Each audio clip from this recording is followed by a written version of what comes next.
अच्छा देखिए, आप लोग एनर्जी के बारे में कुछ जानते हैं? आपके चैप्टर नंबर 4 जो है, बेसिकली इसमें हम मैकेनिकल एनर्जी पढ़ते हैं। मैकेनिकल एनर्जी आपने फर्स्ट और सेकंड ईयर में एनर्जीज के काफी टाइप पढ़े होंगे। तो मैकेनिकल एनर्जीज बेसिकली डील करते हैं, किसको डील करता है? काइनेटिक एंड पोटेंशियल एनर्जी को, याद है आपको? और ये कहा जाता है कि फॉर एन आइडियल सिस्टम हमारे पास जो काइनेटिक एनर्जी और पोटेंशियल एनर्जी का जो सम होता है, it's always constant. Very good. अच्छा, आप इसका मुझे कोई प्रैक्टिकल एग्जांपल बता सकते हैं? कोई ऐसा प्रैक्टिकल एग्जांपल जिसमें sum of kinetic and potential energy always remain constant, बता सकते हैं? जी, यस यस, आपने सिंपल पेंडुलम देखा होगा। जब सिंपल पेंडुलम वाइब्रेट करता है when it's at the extreme position, तो पोटेंशियल एनर्जी होती है। जब मीन पोजीशन पे होता है तो काइनेटिक एनर्जी होती है। इन बिटवीन दोनों होती है, लेकिन आप किसी भी पॉइंट पे दोनों एनर्जीज का सम चेक करें तो वो क्या होगा? कांस्टेंट होगा। और जब ये मूव करते तो हम क्या कहते हैं कि काइनेटिक और पोटेंशियल एनर्जीज क्या होते हैं? इंटर कन्वर्टेबल होंगे। एग्जैक्टली। तो लुक एट हियर प्लीज, हम यहाँ पर ये लिख सकते हैं कि हम काइनेटिक एनर्जीज को पोटेंशियल में और पोटेंशियल को काइनेटिक में कन्वर्ट कर सकते हैं। तो हम ये लिख सकते हैं, देखिए प्लीज, मैं यहाँ पर लिख सकता हूँ कि अगर आप लोग काइनेटिक एनर्जी को फॉर एग्जाम्पल गेन करवाना चाहते हैं, यानी gain exactly in kinetic energy is equal to good loss in potential energy. अगर एक बॉडी ऊपर से आ रही है, पोटेंशियल एनर्जी में लॉस आ रहा है, तो काइनेटिक में क्या आएगा? इसी तरह अगर आप इसका रिवर्स पढ़े, अगर एक बॉडी नीचे से ऊपर जा रही है तो काइनेटिक में लॉस आएगा, पोटेंशियल में क्या आएगा? गुड। तो आप इसको इस तरह भी लिख सकते हैं कि gain in potential energy is equal to loss in, यानी जितना काइनेटिक में लॉस आएगा उतने पोटेंशियल में गेन आएगा, और इस तरह जितना पोटेंशियल में लॉस आएगा उतने काइनेटिक में। इसी इक्वेशन से हम क्या कितने कंसेप्ट बना सकते हैं वो जरा आप देखिए, क्योंकि आपके एमसीक्यू इसी कंसेप्ट पे बेस्ड है। फॉर एग्जांपल, एक बॉडी यहां से ऊपर से नीचे गिर रही है। ये एक बॉडी है एट अ हाइट h1, ये h1 है, और इस वक्त ये बॉडी फॉल कर रही है यहां पर during the fall h2 from the surface, यानी बॉडी जमीन तक अभी नहीं पहुंची। बॉडी ड्यूरिंग द फॉल, आपसे पूछा गया कि आप इस पॉइंट पे, लेट्स सपोज ये कोई पॉइंट है, इस पॉइंट पे क्या फाइंड करें? आप इस पॉइंट पे फाइंड करें, लेट्स सपोज आप फाइंड करें वेलोसिटी। क्या फाइंड करें? बॉडी की। ये बड़ा इंपॉर्टेंट एमसीक्यू है, आप इस पे देखिए एमसीक्यूज के लिए आप एक चीज याद रखिए, जब एग्जामिनर पेपर बनाएगा ना तो वो क्या करेगा? वो आपका टेक्स्ट बुक उठाएगा, टेक्स्ट बुक पढ़ेगा कि टेक्स्ट बुक में आपके शॉर्ट क्वेश्चंस में और न्यूमेरिकल्स में क्या, उसी से वो आइडिया लेगा। आप अपना बुक चेक करें फर्स्ट ईयर का, इसी पे आपको कम से कम 2-3 न्यूमेरिकल्स आपको नजर आएंगे। तो how you can find velocity over here. और दूसरा, जब ये बॉडी यहां पर आके हिट करेगी तो इस पॉइंट पे वेलोसिटी क्या होगी, ये हमने फाइंड करना है। तो इसके लिए हमारे पास इक्वेशन क्या होगा? आप इस इक्वेशन को चेक करें। जब एक बॉडी ऊपर से नीचे आएगी तो पोटेंशियल एनर्जी में क्या होगा? काइनेटिक में क्या होगा? अब इसको यहाँ पर जरा सॉल्व कर, जरा चेक करें, जरा यहाँ पर देखे ना कि अगर kinetic energy let's suppose gain होती हाफ mv² और पोटेंशियल में लॉस आ रहा है, लॉस कैसे आएगा? देखे ना, mgh1, बॉडी पहले यहाँ पर थी, h1 पर थी, अब बॉडी कहाँ पर है? mgh2, यानी बॉडी के पास, जब बॉडी यहाँ पर होगी तो बॉडी के पास कुछ ना कुछ पोटेंशियल एनर्जी है। लेट्स सपोज अगर यहाँ पर एनर्जी अगर 100 जॉल है और यहाँ पर 40 जॉल है, तो लॉस कितने में आया है? एग्जैक्टली। तो वो 60 जॉल जाया नहीं हुआ, वो किस में कन्वर्ट हो गया? That is a point. तो आप इसको कर सकते हैं, देखिए ना प्लीज, आप थोड़ा सिंप्लीफाई करें। mg को बाहर निकालिए, कॉमन होगा तो h1 माइनस h2, और यहाँ पर हाफ mv²। आप m को m के साथ कैंसिल करें, 2 को मल्टीप्लाई कर, तो v² is equal to 2g h1 minus h2, और आप दोनों साइड पे क्या लें? Under the root. तो वेलोसिटी आपकी होगी 2g h1 माइनस h2। देखिए, आप इस इक्वेशंस में सिर्फ वैल्यूज पढ़कर आपको h1 h2 का अगर आपको पता है, g का पता, यू कैन फाइंड वेलोसिटी। और इस पे 2 एमसीक्यूज आपके मौजूद है इसमें। क्लियर? ये बात आपको समझ आ रही है? दूसरा पॉइंट, ये इक्वेशन आप कब यूज करेंगे? जब बॉडी क्या हो? ड्यूरिंग द फॉल हो। जब बॉडी क्या हो? ड्यूरिंग द फॉल हो। अगर बॉडी जमीन को, ग्राउंड को हिट करती है तो ऑफ कोर्स h2 क्या हो जाएगा हमारे पास? एग्जैक्टली ये 0 हो जाएगा। तो ये क्या होगा? ये होगा ड्यूरिंग द फॉल। और दूसरा क्या होगा? 2gh1, ये क्या होगा? Just before, exactly just before hitting the ground, यानी जब ये बॉडी जमीन को हिट करेगी, इंपैक्ट वेलोसिटी इसकी होगी, तो उस वक्त इसकी वेलोसिटी क्या होगी? तो ऑफ कोर्स उस वक्त आपका h2 क्या होगा? 0 होगा। ये बात आप समझ रहे हैं?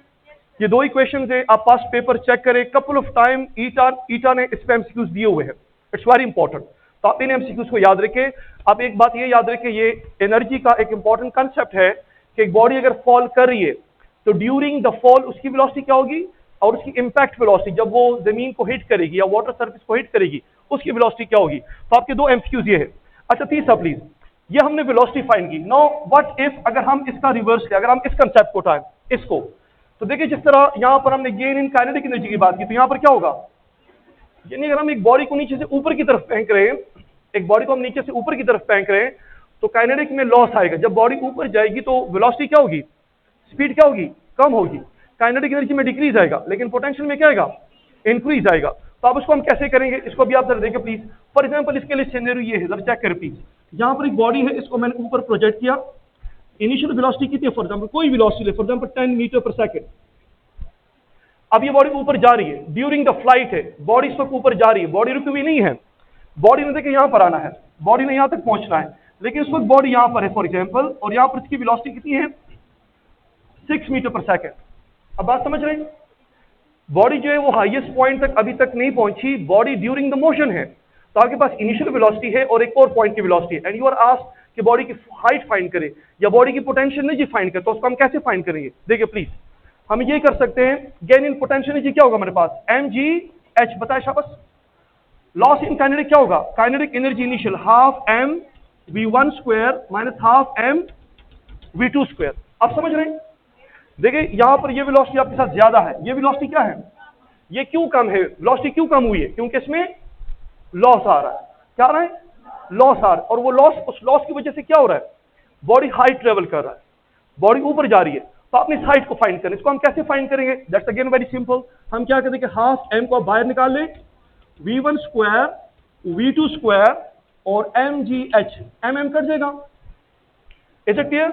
नेक्स्ट में क्या करूंगा, I want to find height, तो मैं क्या करूंगा, h is equal to v1 square minus v2 square divide by 2g। देखिए आपके पास v1 है, v2 है और 2g भी है, इसको मल्टीप्लाई डिवाइड कर यू कैन फाइंड हाइट, आप उस हाइट को फाइंड कर सकते हैं। Is it clear. दो एमसीक्यूज मैंने इस पे दिए आपको, यहां पर जिसको आप डिस्कस करते हैं आपको ज्यादा क्लियर हो जाएगा। अच्छा आप मुझे ये बताएं, आपको ये चीज समझ आ गई कि नहीं। These are the basic equations, ये वो इक्वेशंस है जो कि कुछ एमसीक्यूज ऐसे होते हैं जो कि आपके टोकन होते हैं, आप उसको पॉकेट में रखें, ये टोकन होता है और ये अंडरस्टूड होता है कि ये ईटा में आते हैं। तो आप पास्ट पेपर से चेक करें तो कपल ऑफ एमसीक्यूज आप इस कंसेप्ट पे देख सकते हैं। अगर आपको ये कंसेप्ट थोड़ा सा क्लियर हो तो इससे फिर मैं एमसीक्यूज की तरफ आता हूं।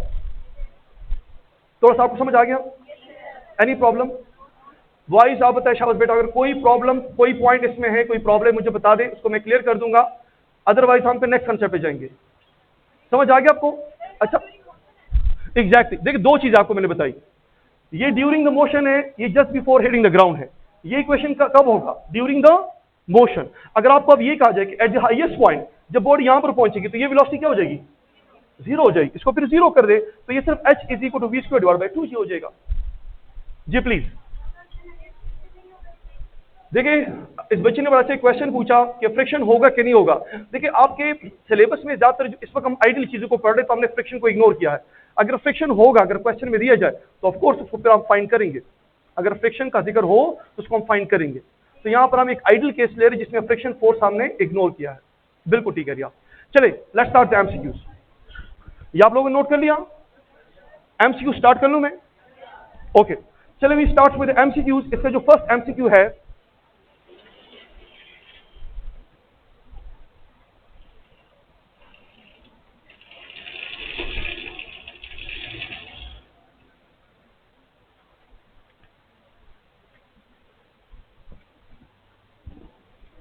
अच्छा एमसीक्यू नंबर 1 जो है, it's about what is the CGS unit for energy.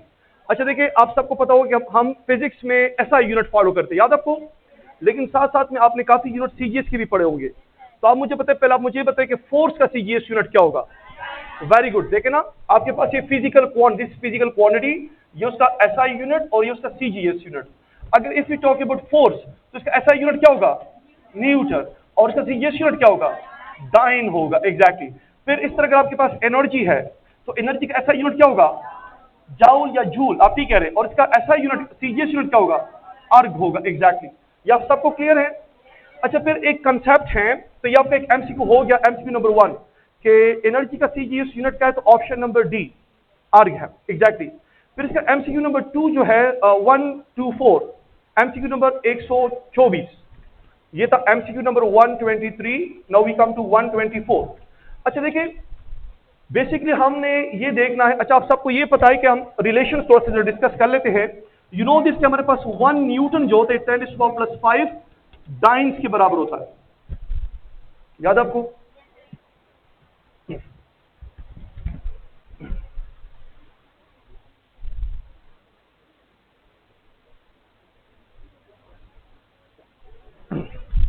Dine जो है ये सीजीएस यूनिट है और फोर्स का, याद है आपको?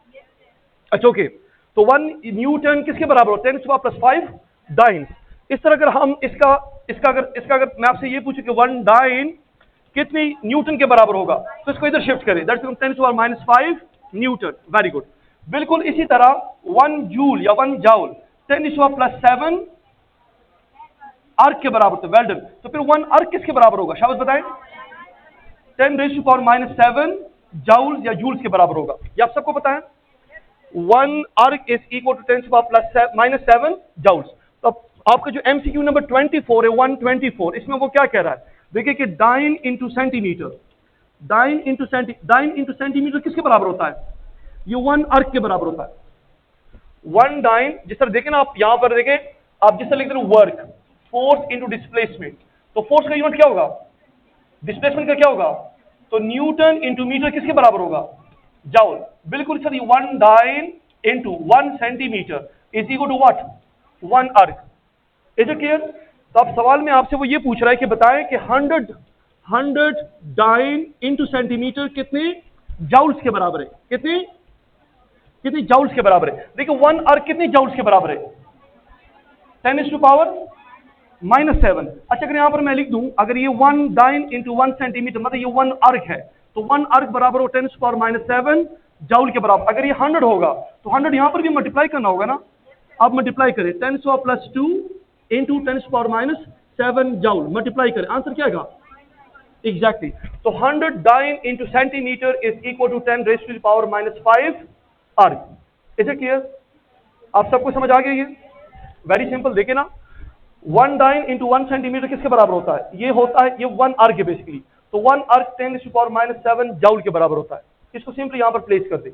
लेकिन क्वेश्चन में आपको ये गिवन है 124 में कि आप 100 डाइन इंटू सेंटीमीटर चेक करें, तो आप यहां पर 100 मल्टीप्लाई करें, 100 यहां पर भी मल्टीप्लाई करें, तो 100 इज इक्वल टू व्हाट? 10⁻+2। तो +2 -7 क्या होगा? -5 अर्क हो जाएगा, जाउल हो जाएगा, सॉरी। तो आपका ऑप्शन नंबर बी है। गुड। अच्छा फिर एमसीक्यू नंबर 125 की तरफ आते हैं। 125 अभी आपको थोड़ी देर पहले मैंने एक्सप्लेन भी कर दिया। 125 इसमें कह रहे हैं कि एक बॉडी को हम एक ब्रिज से गिरा रहे हैं, एक बॉडी जो है वो एक ब्रिज से फॉल कर रही है। ब्रिज की हाइट कितनी है? Good, that is h1 is equal to 15 metre. अब वो कह रहे हैं कि what is the approximate velocity, आप अप्रोक्सीमेट वेलोसिटी फाइंड करें when the stone is 5 metre high from the water surface. मतलब कि इस वक्त ये बॉडी क्या है, ये ड्यूरिंग द फॉल है, और आपने क्या फाइंड करना है? आपने क्या फाइंड करना है? आपने वेलोसिटी फाइंड करनी है। तो आपको इससे पहले मैंने पढ़ा है कि जब एक बॉडी ऊपर से नीचे आएगी तो loss in potential, gain in kinetic, और इस वक्त वो वेलोसिटी आपने फाइंड करनी है। तो कैसे फाइंड करोगे? शाबाश मुझे बताइए question. v is equal to under the root, बताए शाबाश, 2g h1 minus h2 find कर सकते आप लोग। कैसे फाइंड करेंगे इसको? जल्दी करें, शाबाश। देखिए जरा, 2 मल्टीप्लाई 10, इसको जरा करें 15 से 5 को माइनस करें, दैट्स गुड, 10 आ जाएगा। अच्छा 10 into 10, 100 into 2, under the root 200। अच्छा अब देखिए, आपको थोड़े से अंडर द रूट समझ आने चाहिए। जब आप 14 का स्क्वायर लेंगे, 14 का स्क्वायर, तो इट बिकम्स 196। 14 का स्क्वायर क्या होगा? लेकिन यहाँ पर तो 196 नहीं, यहाँ पर तो 200 है, मतलब कि आपका 14.2 समथिंग होना चाहिए, लेकिन अप्रोक्सीमेट है तो 14। तो द बेस्ट ऑप्शन आपका क्या होगा? That is 14 metre per second, that is your answer. तो ये आपका ऑप्शन नंबर सी है। Is it clear? अब एमसीक्यू नंबर 126 की तरफ आते हैं। 126 पे ये एमसीक्यू है कि देखिए, जिस बॉडी को आपने h1 15 मीटर से गिराया था, अब वो जमीन इन वाटर को हिट कर रहा है। तो जब वाटर को हिट करेगा तो H2 क्या हो जाएगा, H2 क्या हो जाएगा, एग्जैक्टली तो आपने यहाँ पर H2 को 0 लेना है, वेल डन, और आपने वेलोसिटी फाइंड करनी है, that is 2g simple H1 आ जाएगा। अब ये समझ रहे, आपने सिर्फ यहाँ पर H1 लिखना, H2 क्या हो जाएगा, 0 हो जाएगा, put the values and find answer. तो करें जरा इसको, अच्छा देखिए 2 ग्रेविटी को MCQ देखे ना, ग्रेविटी की एक्चुअल वैल्यू क्या होती है 9 पॉइंट, देखिए ये ईटा है, आपने यहाँ पर पॉइंटों का हिसाब नहीं रखना, आप कंफ्यूज हो जाएंगे, तो आप ग्रेविटी को क्या लिया करें, आप इजी फील करेंगे, दैट्स वेरी गुड। तो आप ग्रेविटी को ले 10 और हाइट किसके बराबर है, 15 मल्टीप्लाई 10 150, 150 मल्टीप्लाई 2 इट बिकम 300, तो इसमें अंडर द रूट 300 आपने लेना है। अच्छा याद रखिए, अगर आपने स्क्वायर के टेबल्स आपको आने चाहिए, जब आपको स्क्वायर्स के टेबल आएंगे ना, कभी मुझे टाइम मिले तो आपको मैं फास्ट कैलकुलेशन बताऊंगा विदाउट कैलकुलेटर, कि आप कैलकुलेटर के बगैर फास्ट कैलकुलेशन कैसे करेंगे। कभी एक संडे या कोई सैटरडे में एक टेस्ट सर इज़हार को कह दूंगा, एक लेक्चर मेरा अरेंज हो जाएगा 2 घंटे का, तो उसमें मैं आपको सारा मैथमेटिक्स करवा दूंगा, बिकॉज आपका ये मैथ्स के बेसिक टूल्स आपको आने चाहिए, क्योंकि ईटा में कैलकुलेटर अलाउड नहीं होता, और ज़्यादा बच्चे मार्क इसी वजह से खा लेते हैं, क्योंकि वो कहते हैं कि यार ये तो आप बच्चे थे अंडर रूट 300 को मैं कैसे सॉल्व करूंगा, वो तो बैठ जाते हैं। लेकिन नथिंग टू वरी, ये तो बड़ा आसान है, कोई मुश्किल नहीं है, देखिए बड़ा आसान है। देखिए अगर आपको स्क्वायर के टेबल्स आते हैं, 14 square, 15 square, 16 square, 17 square, 14 square क्या होता है 196, ये 225, ये क्या होगा आई थिंक 256 होगा, और ये क्या होगा 289 होगा। अच्छा अगर आप यहाँ पर 18 पे जाएंगे, if you go for 18 square, ये 300 से बढ़ जाएगा।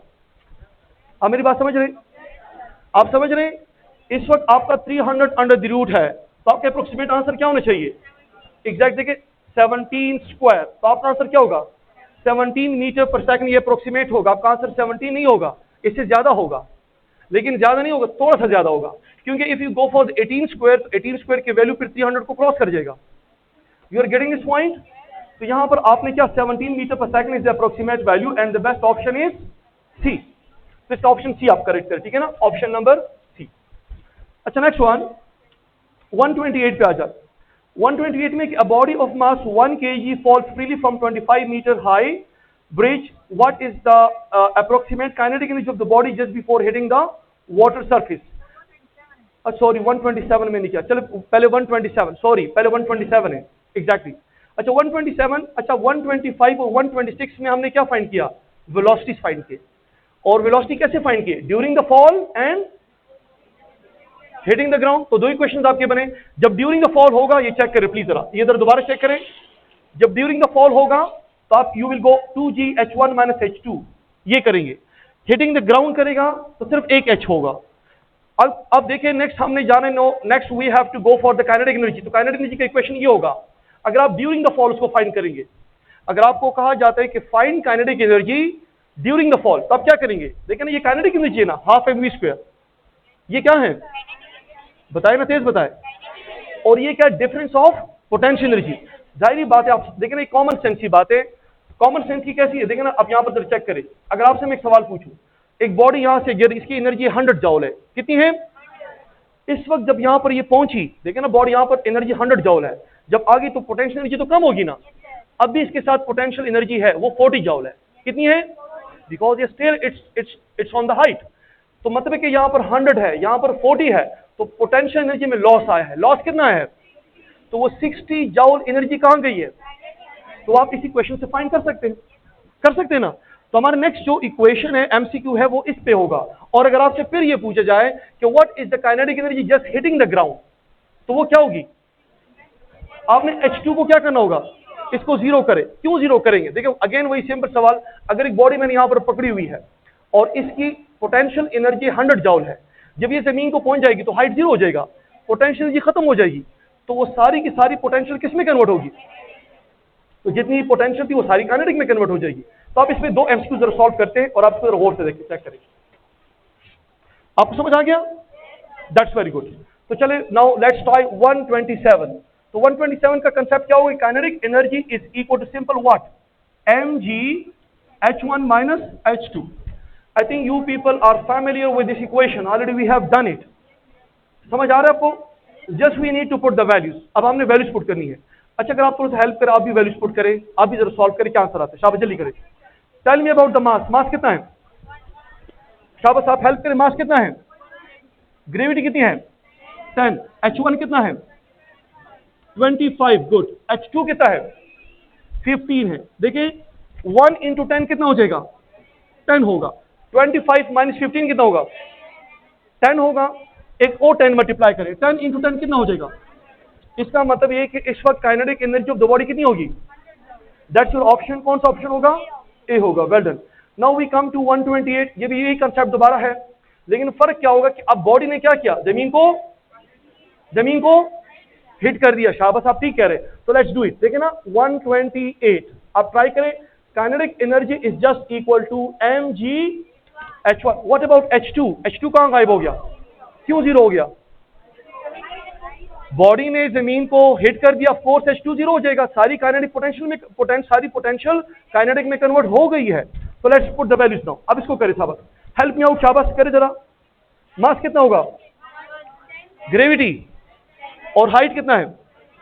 मैं कौन सा हाइट लूंगा? मैं 25 लूंगा या दूसरा हाइट लूंगा?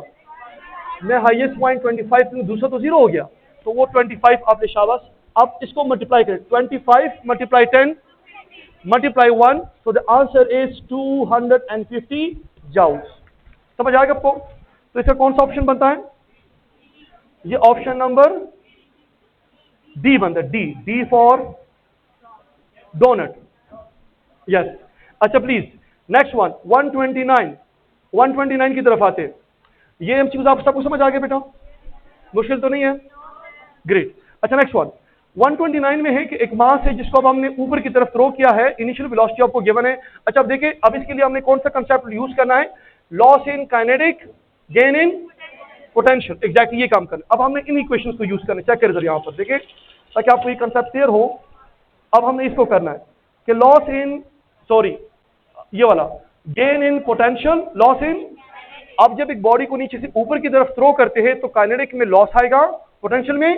तो आप इससे दो काम कर सकते हैं, या तो आप पोटेंशियल एनर्जी फाइंड करें, जिसके लिए मैं इसी क्वेश्चन को यूज करूंगा, और अगर आपने हाइट फाइंड करना है तो फिर आप इसी क्वेश्चन को यूज करें। Is it clear?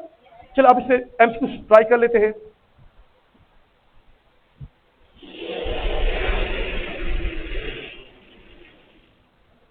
बस आपने यूज टू हो गया, अब आप फिक्र ना करें। अब इसको मैं कंट्रोल कर लूंगा।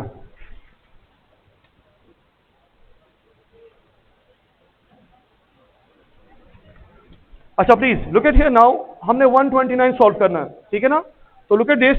129 में है, इसको आप लोगों ने जरा सॉल्व करना है। इसमें गिवन है कि मास गिवन है आपको, थ्रोन वर्टिकली अपवर्ड। आपने potential energy when its velocity is this. अच्छा देखिए इक्वेशन हमारे पास क्या? Potential energy is equal to half m v1² minus v2²। Agree? जब एक बॉडी ऊपर की तरफ जाएगी तो काइनेटिक में क्या आएगा? लॉस आएगा। उतनी पोटेंशियल में क्या आएगा? गेन आएगा। चलिए इसको सॉल्व करते हैं। तो आप इसको जरा सॉल्व करें। मास की वैल्यू कितनी है? 2। v1 कितना है? 10। 10 का स्क्वायर कितना होगा? v2 कितना है? 6। 6 का स्क्वायर क्या होगा? गुड। 2 2 कैंसिल हो जाएगा। 100 माइनस 36 क्या होगा? 64 joule is your answer. Is this clear? Very good. चलो आप नेक्स्ट एमसीक्यू पे आ जाओ 130 पे। 130 में फिर आपको गिवन है कि मास गिवन है, बॉडी अपवर्ड थ्रो की गई, potential energy at the highest point. वो कह रहे हैं कि हाईएस्ट पॉइंट पे पोटेंशियल एनर्जी फाइंड। अब ये जरा सुने जरा प्लीज केयरफुली। आप जब एक बॉडी को ऊपर की तरफ प्रोजेक्ट करते हैं, जब बॉडी समिट को पहुंच जाती है हाईएस्ट पॉइंट पे, तो उसकी वेलोसिटी क्या होगी? एग्जैक्टली वही कंसेप्ट है। देखिए वहां पर क्या था? हाइट जीरो हो रहा था, ऊपर से जब नीचे आएगी यहां पर क्या जीरो होगा? तो 130 में आपने सिर्फ ये करना है। देखिए potential energy is equal to half m v1²। Put the values again. Half 2, what is v1? 10² क्या होगा? दोनों कैंसिल हो जाएंगे, दैट्स 100 जाओ। समझ आ रहा है सबको? तो हमने क्या फाइंड किया? हमने पोटेंशियल एनर्जी फाइंड किया ड्यूरिंग द फ्लाइट, कि जब वो फ्लाइट कर रहा था उस वक्त उसकी पोटेंशियल एनर्जी क्या थी, और दूसरा हाईएस्ट पॉइंट पे पोटेंशियल एनर्जी क्या थी। तो हमने दोनों फाइंड कर लिया। अच्छा next one, now we come to, it was 130, now we come to 131। जी सॉरी 131, ठीक है। 131 में एक बॉडी है वर्टिकली अपवर्ड, हमने थ्रो किया विद इनिशियल वेलोसिटी दिस। अब देखिए वो कह रही है व्हाट इज द हाइट। अब हाइट फाइंड करें। हाइट क्या होगा जब वेलोसिटी होगी। तो देखिए इसी क्वेश्चन को थोड़ा सा सॉल्व करें, इसी क्वेश्चन को थोड़ा सा सॉल्व कर लेते हैं, देखें चेक करें इसको। पोटेंशियल एनर्जी किसके बराबर होगा? That is mgh is equal to half m v1 square v2 square. Mass mass को कैंसिल कर दें। तो if we want to find height तो what I will be doing, v1 square v2 square divide by 2g। अब इसको आप कर सकते हैं, वेरी इजी। देखिए v1 किसके बराबर है 10, तो स्क्वायर क्या होगा, स्क्वायर क्या होगा, v2 किसके बराबर था 6 के, स्क्वायर क्या होगा, जुबानी का रिशावत, वेल डन, 36 होगा। 2 इंटू जी, 2 इंटू 10 हो जाएगा। दोनों को सब्ट्रैक्ट करें, आंसर क्या होगा 64 डिवाइड बाय 2 करें, मल्टीप्लाई 10, 32 होगा, डिवाइड बाय 10 करें, आंसर क्या होगा 3.2। 3.2 is the answer, very simple calculation. तो इसका ऑप्शन नंबर कौन सा बनता है, ए ऑप्शन बनता है, गुड। अच्छा फिर 132 पे आ जाए, एमसीक्यू नंबर 132। 132 देखिए, जिस तरह एनर्जी का एक यूनिट है जाउल, या आपने सीजीएस यूनिट पढ़ा, अर्थ पढ़ा, इस तरह एनर्जी का एक दूसरा यूनिट है किलो वॉट आवर। या तो आपको बताओ kilo watt hour is also the unit of energy. देखिए यूनिट ऑफ एनर्जी हमारे पास ये भी है किलो वॉट आवर। अच्छा अब इसको एनर्जी का दूसरा यूनिट हमने क्या पढ़े, जाउल। इन दोनों का आपस में रिलेशन देखते हैं कि किलो वॉट आवर जो है ये कितनी जाउल्स के बराबर है, इसके लिए एक रिलेशन देखते हैं। तो देखिए काफी बच्चों को आता होगा लेकिन मैं सॉल्व कर लेता हूं। देखिए kilo watt hour, kilo mean what 10 power plus, watt को अपनी जगह पे रहने दें, आवर किसके बराबर होता है 1 आवर में। देखिए इन 1 आवर देयर आर 3600 सेकंड। इसको आप अगर साइंटिफिक नोटेशन के फॉर्म में लिख दे तो क्या होगा 3.6123 10 पावर प्लस 3 सेकंड, ये हो जाएगा। यानी 1 आवर की जगह आप लिख सकते हैं 3.6 इंटू 10 पावर प्लस 3 सेकंड। अच्छा आपको ये भी पता होना चाहिए कि आपके पास 1 joule is equal to 1 watt into 1 second, याद है आपको।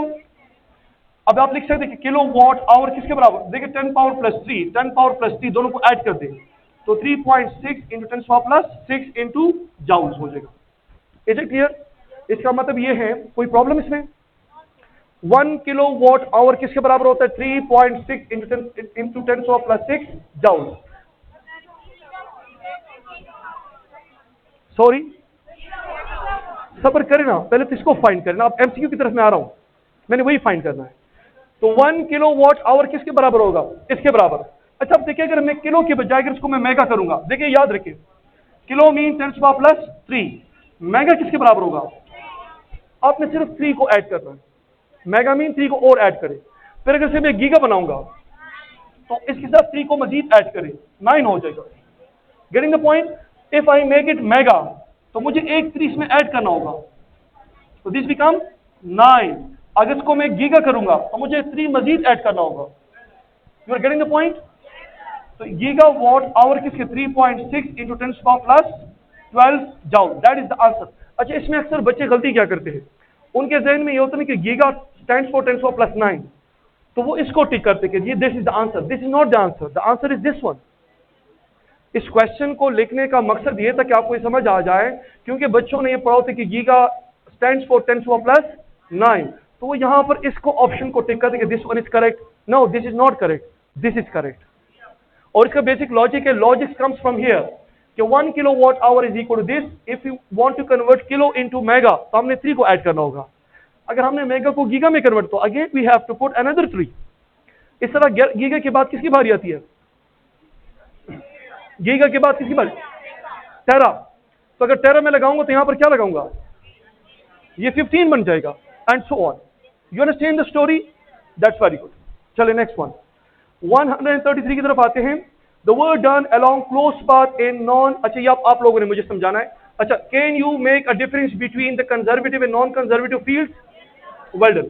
तो the work done along close path, अगर आपके पास क्लोज पाथ हो इन नॉन कंजर्वेटिव फील्ड तो वर्क डन किसके बराबर होगा, नंबर ए 0 होगा, बी नॉन 0 होगा, सी सम नेगेटिव वैल्यू होगी, D does not depend on the path followed. अच्छा प्लीज सुने जरा, ये सुने जरा, ये कंसेप्ट जरा नोट करें। जब हम फील्ड की बात करते हैं ना, फील्ड की, तो we have 2 kinds of field, conservative और नॉन कंजर्वेटिव। ये तो एक डिटेल डिस्कशन है कि कंजर्वेटिव और नॉन कंजर्वेटिव फोर्सेस कौन से होंगे, ये डिटेल डिस्कशन है, उसमें मैं नहीं जाना चाहता, लेकिन let's make it very simple. जब भी आप कंजर्वेटिव फील्ड को डिफाइन करते तो आप कहते हैं कि इसमें जो work done along close path होगा वो क्या होगा, वो जीरो होगा कंजर्वेटिव फील्ड में। और दूसरा लॉजिक कि वर्क डन पाथ फॉलोड पे डिपेंड, क्या मतलब, देखिए जरा प्लीज, वर्क डन कैसे जीरो होगा ये जरा पहले आप समझे। फॉर एग्जाम्पल ये एक ऑब्जेक्ट है, इसको मैंने यहां से उठाया, फॉर एग्जाम्पल यहां पर ये ग्राउंड लेवल है, इसको मैंने यहां से उठा लिया। जब इसको मैंने यहां से उठाया, इसको मैंने यहां तक ले गया, फॉर एग्जाम्पल इसमें एनर्जी स्टोर हो गई, या मैंने इस पर वर्क किया, जो मैंने वर्क किया, काम किया, तो वो जाया नहीं हुआ, वो इस बॉडी में स्टोर हो चुका है in the form of potential energy. कितनी एनर्जी है, फॉर एग्जाम्पल 100 जॉल। अगर इसको मैं रिलीज करूंगा, देखिए ना, बॉडी को मूव करने के लिए क्या चाहिए, एनर्जी चाहिए। अगर इसको मैं रिलीज करूं तो बॉडी खुद आएगी ना। देखिए पहले इसको मैं लेके गया हूं, लेकिन इसको नीचे मैं नहीं लेकर आ रहा हूं, ये खुद आ रहा है। क्यों आ रहा है, क्योंकि इसके अंदर जितनी एनर्जी स्टोर हो चुकी थी वो क्या होगी, वो मुझे वापस मिलेगी। आपने किसी को 100 रुपए उधार दिए, उसने आपको 100 रुपए वापस कर दिए, हिसाब बराबर। तो देखिए वर्क डन, देखिए क्लोज पाथ क्या होगा, ये इनिशियल पॉइंट है, आप बॉडी को यहां तक लेके गए, बॉडी वापस आएगी, तो जितनी एनर्जी स्टोर हो चुकी वो आपको वापस मिलेगी। तो work done along close path क्या होगा, जीरो होगा। जितनी एनर्जी स्टोर हो चुकी है वो आपको वापस मिल जाएगी। क्लियर। दूसरा पॉइंट, कंजर्वेटिव फील्ड में वर्क डन पाथ फॉलोड पे डिपेंड नहीं करता। कैसे नहीं करता, फॉर एग्जाम्पल ये मार्कर, इस मार्कर को मैंने यहां पर रख दिया, यहां पर, इस वक्त इसकी पोटेंशियल एनर्जी कितनी होगी, mgh होगी ना। कैसे फाइंड करूंगा, इसका मास कितना है, ग्रेविटी के साथ मल्टीप्लाई कर और हाइट आप यहां से ले। ये मार्कर मैंने कहां से निकाला था, जेब से निकाल के इसको मैंने यहां पर रख दिया, एग्री। ये दूसरा मार्कर, अब ये सवाद से आ रहा है, सवाद से आ रहे बरास्ता मोटरवे पहुंच 300 किलोमीटर का फासला ट्रेवल करके आया है, और इसको भी मैंने यहां पर रख दिया, इसको भी मैंने यहां पर रख दिया। अब आप मुझे बताइए कि किस मार्कर की पोटेंशियल एनर्जी ज्यादा होगी यार, कैसे सेम होगी, एक बेचारा तो सवाद से आया है और दूसरा मैंने जेब से निकाला है। तो आप क्या कहेंगे कि जी बेशक ये सवासनी अमेरिका से भी आया हो, इसकी पोटेंशियल एनर्जी ज्यादा, क्योंकि कंजर्वेटिव फील्ड में वर्क डन होते हैं, ये पाथ फॉलोड पे डिपेंड नहीं करता। तो आप इसको जहां से भी लेकर आए, डजंट मैटर, इसकी एनर्जी क्या होगी। देखिए ना, आप इसको स्लो लेके जाए, तेज लेके जाए, घुमा के लेकर आए, यहां पर रखे, पोटेंशियल एनर्जी क्या होगी, स्लो होगी, सेम होगी, सॉरी। तो मतलब कि कंजर्वेटिव फील्ड में वर्क डन ना तो पाथ पे डिपेंड करता है, ये पाथ पे डिपेंड नहीं करता। Is it clear. और total work done along the close path क्या होगा। अब दूसरा एग्जांपल दे दो, फॉर एग्जांपल यहां पर देखिए, for example I am standing here, मैं इस वक्त यहां पर खड़ा हूं, मैं यहां पर खड़ा हूं, या चल इस मार्कर को दोबारा ले, ये मार्कर इस वक्त यहां पर पड़ा है, इसको मैं ए से बी तक लेके गया, इसको मैं ए से बी तक मैंने मूव कर दिया, एग्री। और इसको मैंने बी से पकड़ के वापस मैं ए तक लेकर आया हूं, वापस यहां तक लेकर आया हूं, एग्री। इनिशियल और फाइनल पॉइंट क्या है, तो अगर इनिशियल और फाइनल पॉइंट सेम है तो आपका पाथ क्या हो जाएगा, क्लोज हो जाएगा। तो क्या वर्क डन अब जीरो है, अब वर्क डन जीरो नहीं है, अब वर्क डन जीरो। तो इसमें क्या लॉजिक है यार, पहले तो work done along close path zero था, अब जीरो नहीं, इसकी वजह क्या है, यहां पर नॉन कंजर्वेटिव फील्ड है। देखिए ना, जब आप इस मार्कर को यहां से यहां तक लेकर आएंगे तो क्या इस मार्कर में एनर्जी स्टोर है, इस मार्कर में इतनी एबिलिटी है कि ये वापस जाए। मुझे देखिए, चले मुझे देखिए, मैं यहां पर खड़ा हूं, फॉर एग्जाम्पल मैं यहां पर खड़ा हूं, अगर मैं यहां से यहां तक आता हूं, यहां तक मैं आ गया, क्या मैं यहां से वहां तक खुद, मतलब है कि कोई एनर्जी मुझे खुद वापस लेके जा सकती है, नो। मुझे अगर वहां से यहां तक आने के, अगर यहां तक आने के लिए अगर मैंने 40 जूल एनर्जी इस्तेमाल की है, तो वापस जाने के लिए मैं फिर 40 जूल एनर्जी यूज करूंगा। अब बात समझ लेना। लेकिन अगर इस बॉडी को मैंने यहां तक उठाया है 40 जूल एनर्जी से, तो नीचे ये खुद जाएगी, इसको नीचे ले जाने के लिए मैं एनर्जी प्रोवाइड नहीं करूंगा, जो स्टोर एनर्जी होगी वो इस्तेमाल होगी। लेकिन जब ये यूं जाएगा, 40 जूल एनर्जी मैंने इस्तेमाल की, ये वापस नहीं जा सकता, क्योंकि जो एनर्जी इसको मैंने दी वो अगेंस्ट फ्रिक्शन क्या हो गई, इस्तेमाल हो गई है। तो पोटेंशियल एनर्जी इसमें स्टोर नहीं है, लिहाजा आप ये कहते कि यहाँ पर जो वर्क डन है वो पाथ फॉलोड पर डिपेंड करेगा। पॉइंट पाथ फॉलोड पर भी डिपेंड करेगा, पाथ फॉलोड पे कैसे डिपेंड करेगा। फॉर एग्जाम्पल देखिए, मुझे देखिए, मैं ए से बी तक जा रहा हूं, ए से बी तक, फॉर एग्जाम्पल मैं ए से बी तक गया, 1 2 3 4 स्टेप्स में चला गया, ठीक है ना। मैं फिर बी से ए तक वापस जाता हूं, लेकिन मैं इस दफा यूं जा रहा हूं, यूं, देखिए ना, यूं जा रहा हूं। लेट्स सपोज 5 6 7 8 9 10 11 12 जाते वक्त देखिए मैं यूं गया हूं और मैं वापस यूं आया हूं। पाथ ए और पाथ बी, क्या दोनों पे मैंने सेम वर्क किया कि डिफरेंट वर्क किया है। एग्जैक्टली यहां पर मैं स्ट्रेट जाऊंगा तो मैं कम एनर्जी इस्तेमाल करूंगा, मैं कम तकूंगा, मैं ज्यादा पाथ फॉरवर्ड करूंगा तो मैं ज्यादा एनर्जी यूज करूंगा, क्योंकि नॉन कंजर्वेटिव फील्ड में आपको जो वर्क डन होते हैं वो पाथ फॉरवर्ड पे डिपेंड करता है। अब मेरी बात समझ रहे हैं। यानी अगर एक पहाड़ है, फॉर एग्जाम्पल एक पहाड़ है, एक स्टूडेंट डायरेक्ट क्लाइंब कर जाता है, दूसरा स्टूडेंट यूं मूव कर कर कर करके ऊपर पहुंच जाता है, क्या दोनों का वर्डन सेम होगा? बिल्कुल सेम नहीं होगा, क्योंकि नॉन कंजर्वेटिव फील्ड में वर्डन पाथ फॉलोड पे डिपेंड करता है और total वर्डन along close path zero. ये बात याद रखें, इसमें थोड़ा सा फर्क है, स्टूडेंट अक्सर इसको कंफ्यूज कर जाते हैं।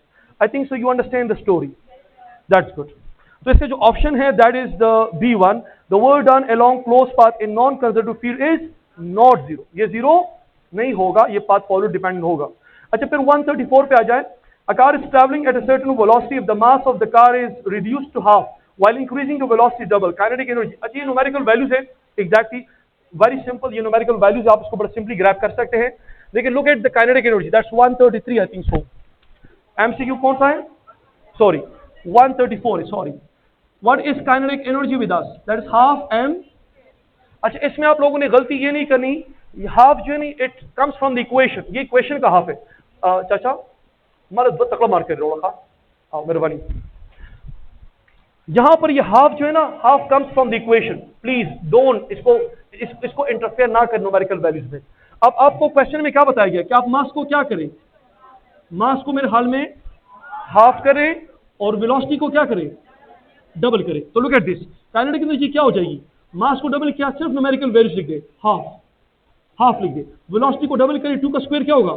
4, डिवाइड कर आंसर क्या होगा? Mean kinetic energy will become twice.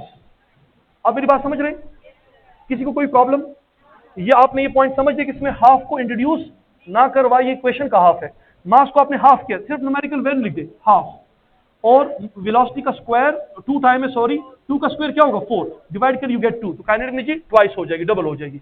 O duster ठीक मेरे बात।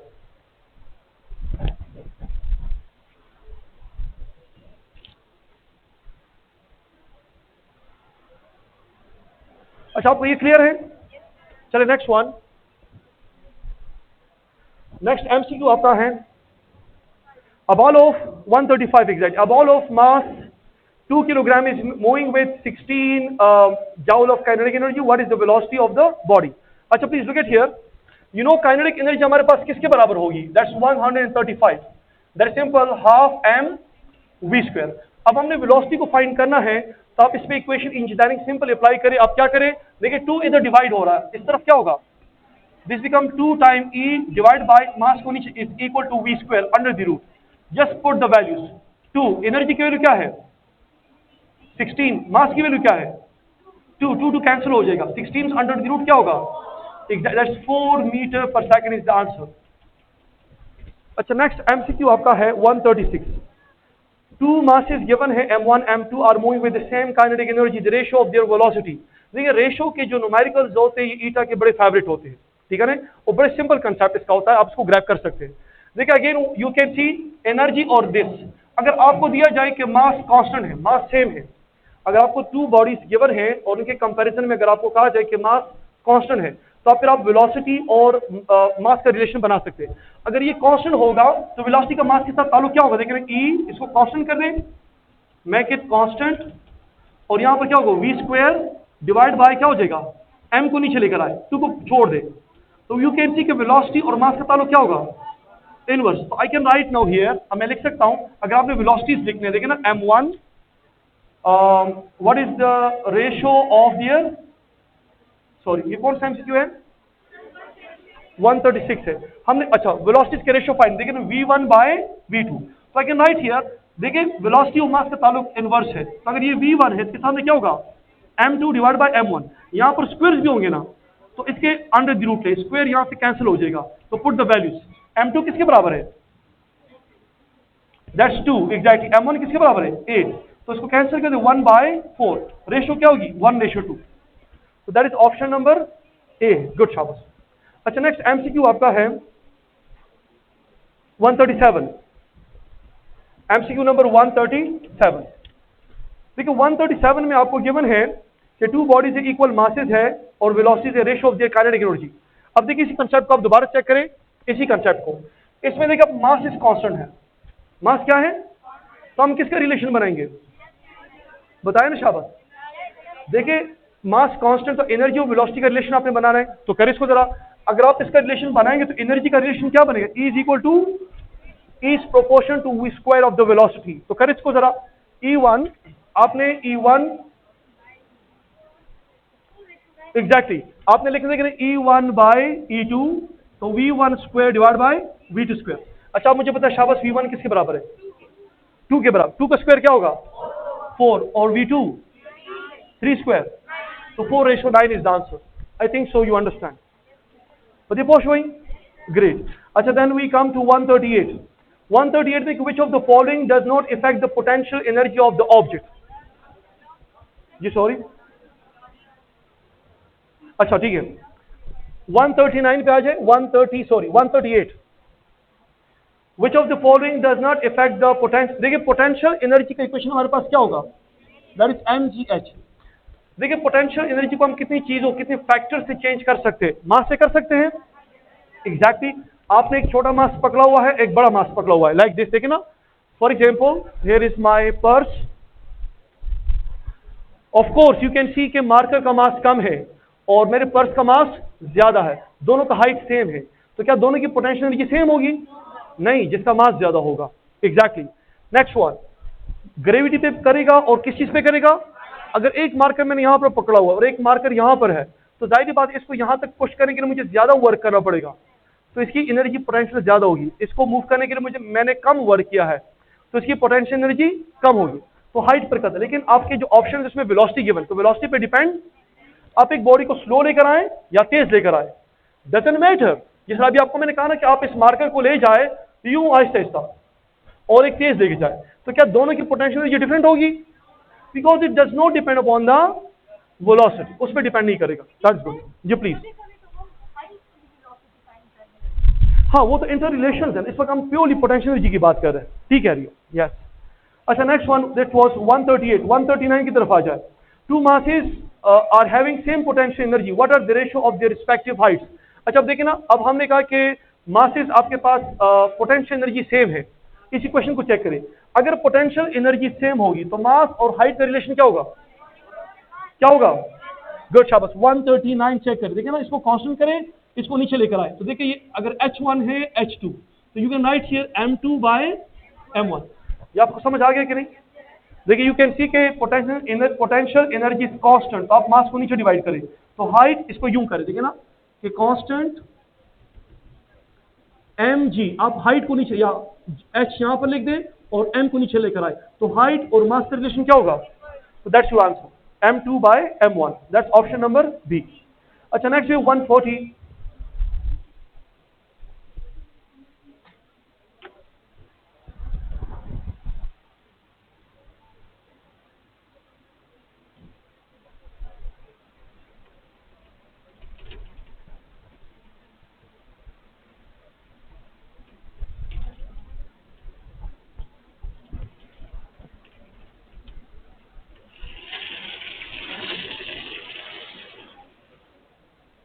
इसको मैं हटा लूं,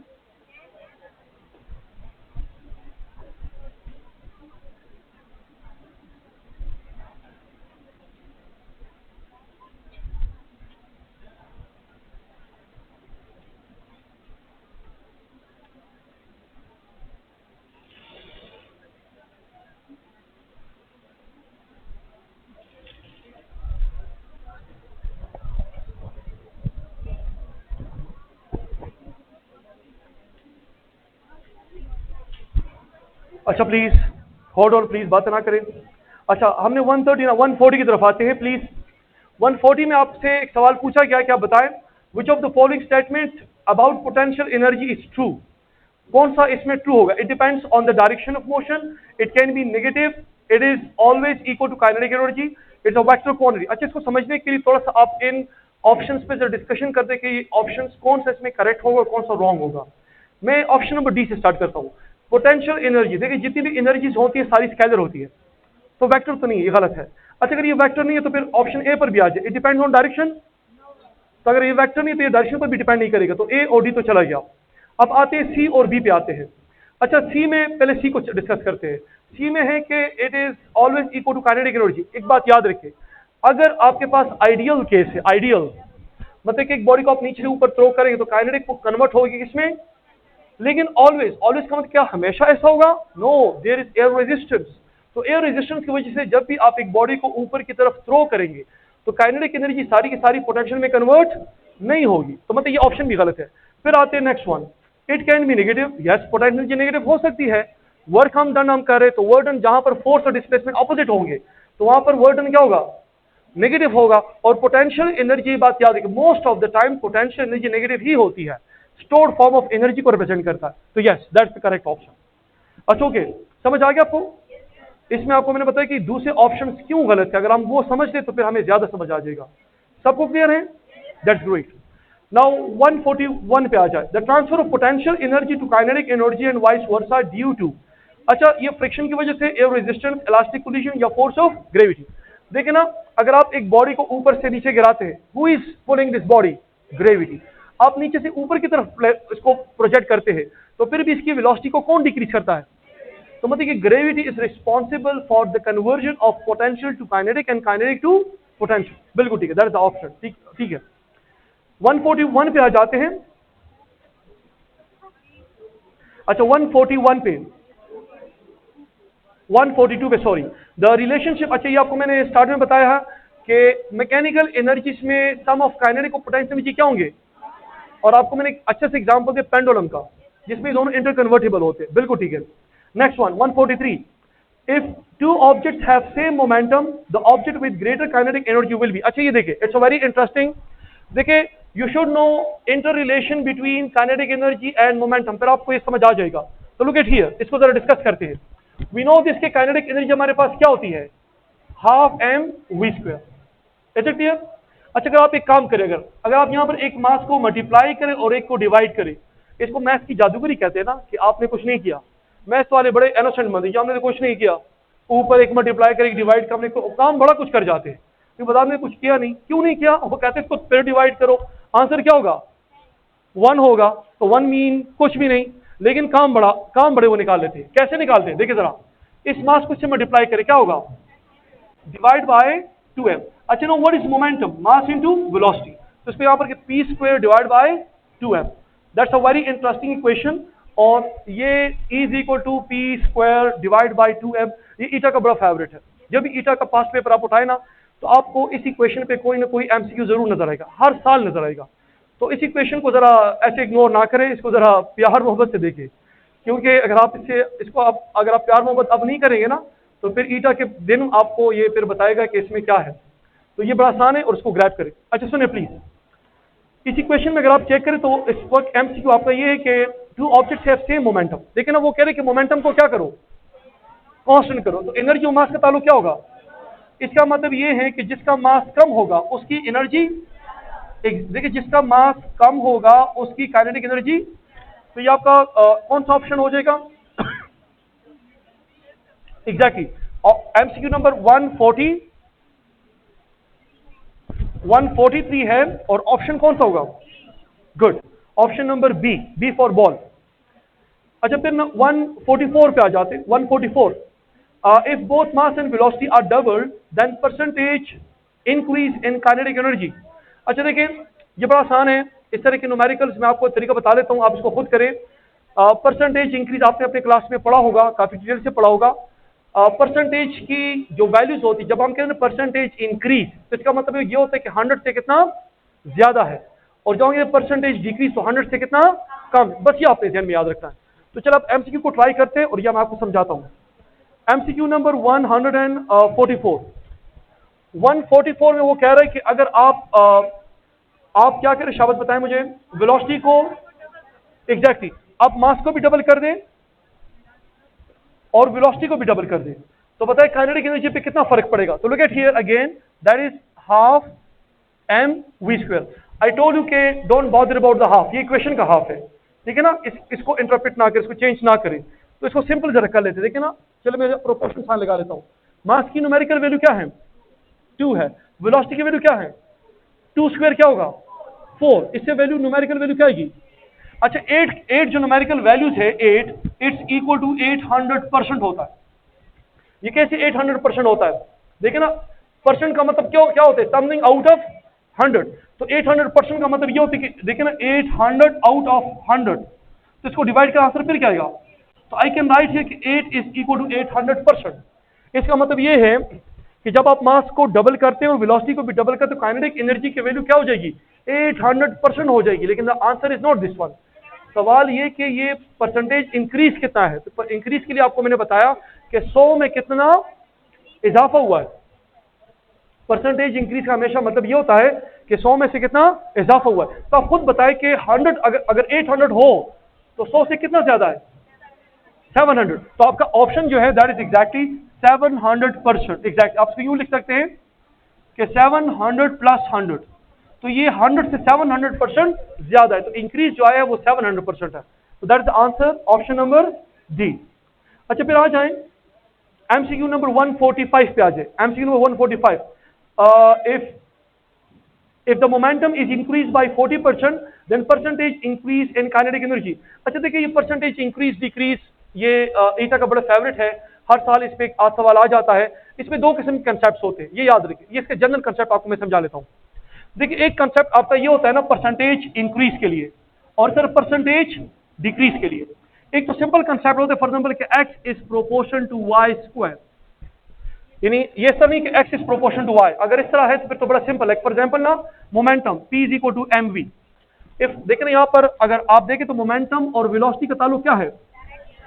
सिंपली डायरेक्ट है। सिंपली डायरेक्ट का क्या मतलब है? अगर आप मोमेंट वेलोसिटी को 2 टाइम बढ़ाएंगे मोमेंटम 2 टाइम बढ़ेगा, 3 टाइम बढ़ाएं 4 टाइम बढ़ाएं। चले अगर आपको मैं कहूं कि वेलोसिटी को 300% बढ़ाएं मोमेंटम में कितना इंक्रीज आएगा? 300, 400%, 500%। डायरेक्ट रिलेशन, इसमें कोई परेशानी नहीं है। लेकिन जहां पर स्क्वायर्स होंगे ना, आप पास्ट ईटा पेपर चेक कर तो आपको स्क्वायर्स के न्यूमेरिकल दिए जाते हैं। और ये सिर्फ ये नहीं कि सिर्फ इस चैप्टर में है, आप इसको सेकेंडरी के कोर्स में पढ़ सकते हैं। जिस तरह आई स्क्वायर आर पावर में v square divide by r, आपने देखा ना बेटा। तो आप पास्ट पेपर में चेक करें कि इवन चैप्टर नंबर 12 से आपके इसमें न्यूमेरिकल आते हैं परसेंटेज इंक्रीज डिक्रीज पे। तो ये बड़ा इंपॉर्टेंट है।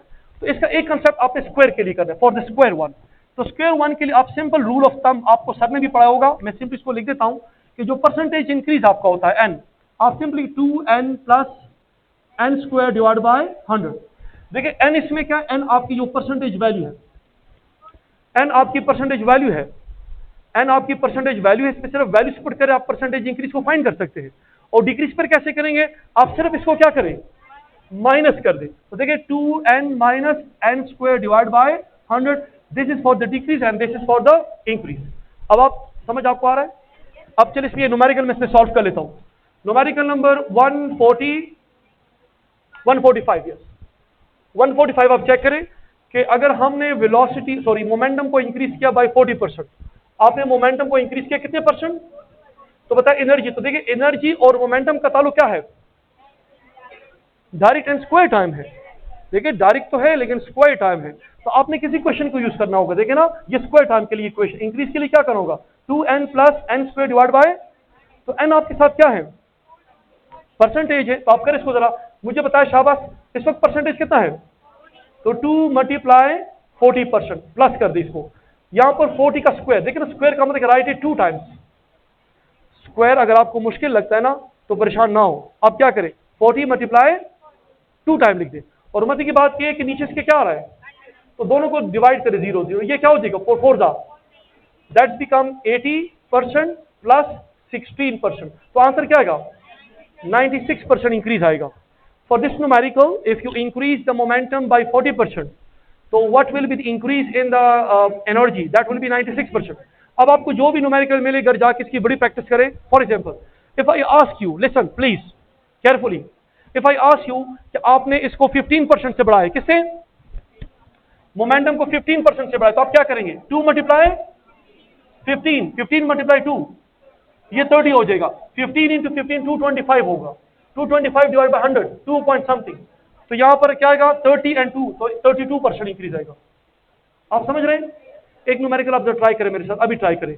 अगर इफ आई आस्क यू कि आप चले 30% इंक्रीज लेकर आए, तो कैसे करोगे? 30% increase 2 multiply 30 plus 30 multiply 30 divide by, ये दोनों कैंसिल हो जाएंगे। इससे क्या आएगा 60, इससे क्या आएगा 9। तो आंसर क्या होगा? That's it, 69%। समझ आ गया आपको? और अगर ये आपने डिक्रीज के लिए करें तो फिर क्या करोगे? सिर्फ आपने इनको फिर माइनस करना, बस ये करना, हो जाएगा। आपको जो भी परसेंटेज की वैल्यू दी जाए, आप एक दफा उसको क्या करें, 2 से मल्टीप्लाई करें, उसका स्क्वायर करें, 100 पे डिवाइड करें, you will get the answer. अच्छा नेक्स्ट वन, अब नेक्स्ट एमसीक्यू आपका जो है एमसीक्यू नंबर 146 की तरफ आए, शाबाश। 46 ही दोबारा है और इसमें 40% को डिक्रीज करे, तो इसको जरा खुद करें, शाबाश। 146 यहां पर सिर्फ क्या करेंगे, तो आपने 80% से 16% को माइनस करना है, तो आंसर क्या आएगा, 64% आएगा। वेल डन, बिल्कुल ठीक है, कर लोगे। आप लोगों ने ये ट्रिक सीख लिया है, गुड, शाबाश। अच्छा नेक्स्ट वन, नेक्स्ट आपका जो एमसीक्यू है कि एमसीक्यू नंबर 147। अच्छा इसमें एक और चीज आपको मजे की बता दूं, ये ट्रिक तो बड़ा आसान है, बच्चे इसको आराम से इसको ग्रैब कर लेते हैं, लेकिन दूसरा जो टेक्निक है अंडर द रूट वाला, वो बच्चों को थोड़ा सा परेशान कर लेता है। मैं आपको एक और चीज बता दूं, आप लोग पास्ट थीटा पेपर बार बार पढ़ा करें, उसका एक फायदा क्या होगा, आपको समझ आ जाएगा कि किस तरह के एमसीक्यूज आते हैं। देखिए वो आपसे फिजिक्स का टेस्ट लेंगे, आपका मैथमेटिक्स का टेस्ट नहीं लेंगे। अक्सर मैं बच्चों को कोई टेक्निक बता ले तो वो कहते हैं अच्छा जी आप इसको जरा करें 0.003 पे जरा इसको सॉल्व करें, तो ऐसा नहीं होता। आप क्वेश्चन का जो एग्जामिनर है उसका माइंड रीड करें कि वो कैसे क्वेश्चन पूछता है, तो दैट्स वेरी इंटरेस्टिंग।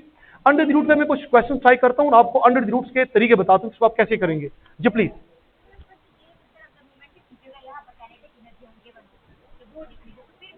एग्जैक्टली जो कुछ भी उस तरह हम कर सकते हैं, स्क्वायर अगर हो तो फिर हम कर सकते हैं स्क्वायर, ये स्क्वायर के लिए था, अभी हम अंडर द रूट पे आएंगे, तो काइनेटिक आप मैं करूंगा। अच्छा न्यूमेरिकल नंबर 147 चेक करें प्लीज, न्यूमेरिकल नंबर 147। इसमें है कि if the momentum is decrease by 40% and percentage decrease in kinetic energy, look at here. देखिए आप इसी क्वेश्चन को दोबारा चेक करें, अगर आपने मोमेंटम फाइंड करने फ्रॉम काइनेटिक एनर्जी तो क्या करोगे, कैसे फाइंड करूंगा, चेक करें वहां पर, शाबाश। देखिए momentum is equal to 2m into E, do you people agree, check करो यहां पर। देखिए क्या है, is equal to p square divide by 2m को ऊपर लेके जाओ, is equal to p square, is equal to p square, दोनों साइड पे क्या लो, under the root. Right no momentum और एनर्जी का रिलेशन क्या है, under the root time E है। अब अगर आपको एनर्जी दी जाए तो अब आप इसको सिंपल स्क्वायर वाले तरीके से नहीं कर सकते, अब इसके लिए आपने सोचना होगा कि क्या करेंगे। अच्छा इसके मैं आपको दो तरीके बताता हूं, आपको स्क्वायर का टेबल जरा आना चाहिए और पास पेपर चेक करें कि वो इसी टेबल को फॉलो करते, तो ये आपके लिए बड़ा आसान हो जाएगा। देखिए 10 से ऊपर जाए, 10 स्क्वायर क्या होता है, तो चूंकि परसेंटेज इंक्रीज में हमने 100 से ऊपर जाना होगा, तो आप 11 से स्टार्ट करें, शाबाश 11 से। देखिए 11 स्क्वायर क्या होगा, शाबाश बताएं, 121। 12 स्क्वायर क्या होगा, 13 square, 14 square, good, 15 square and 16 square, बस इट्स मोर देन इनफ, ये मोर देन इनफ है।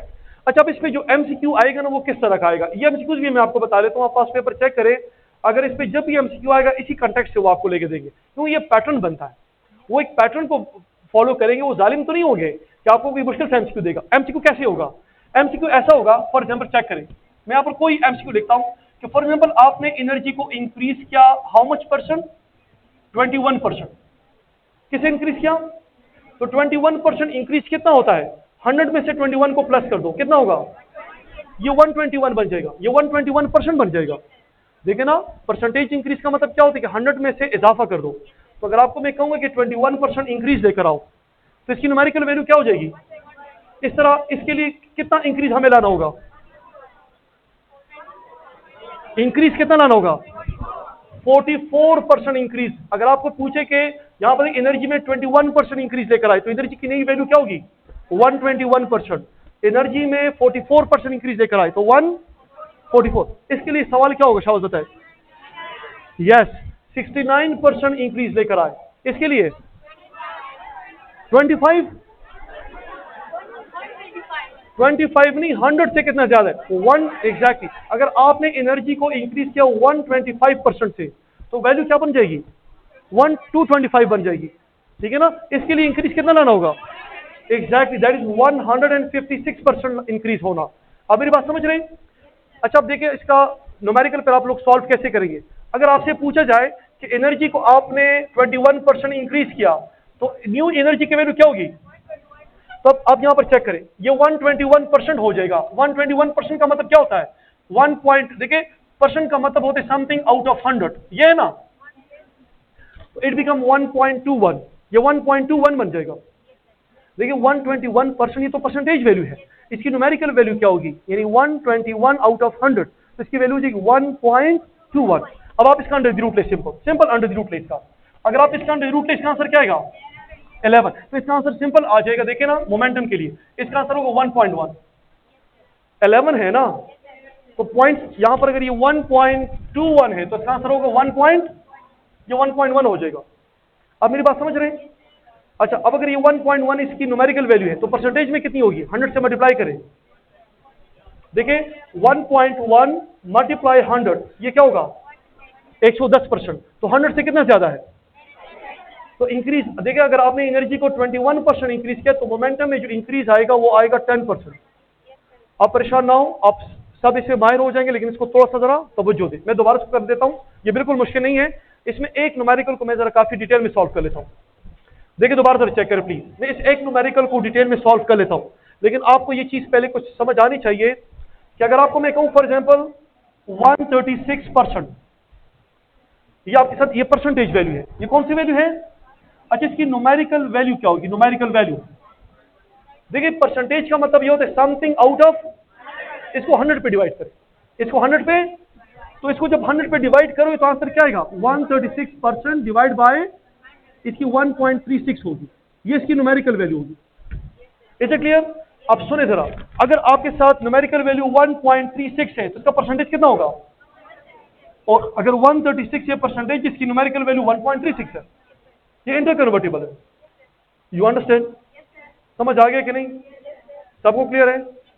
ये जुबानी हम करेंगे, बाकी सारे न्यूमेरिकल आपने खुद करने। कैसे करोगे देखिए प्लीज, एनर्जी को हमने कितना बढ़ाया 21%, तो इसको 100 से प्लस कर दो क्योंकि इजाफा है, तो ये इसकी वैल्यू कितनी हो जाएगी, ये कौन सी वैल्यू है, ये परसेंटेज वैल्यू है, न्यूमेरिकल वैल्यू क्या होगी 1.21 हो जाएगी। तो 1.21 simple mean 121 mean 11 square under the root ले, तो आज इसकी वैल्यू क्या किसके बराबर, जब अंडर द रूट लेंगे क्या होगा, इसका अंडर रूट क्या आएगा 1.21 का अंडर रूट क्या आएगा, क्या आएगा, गुड शाबाश 1.1 होगा।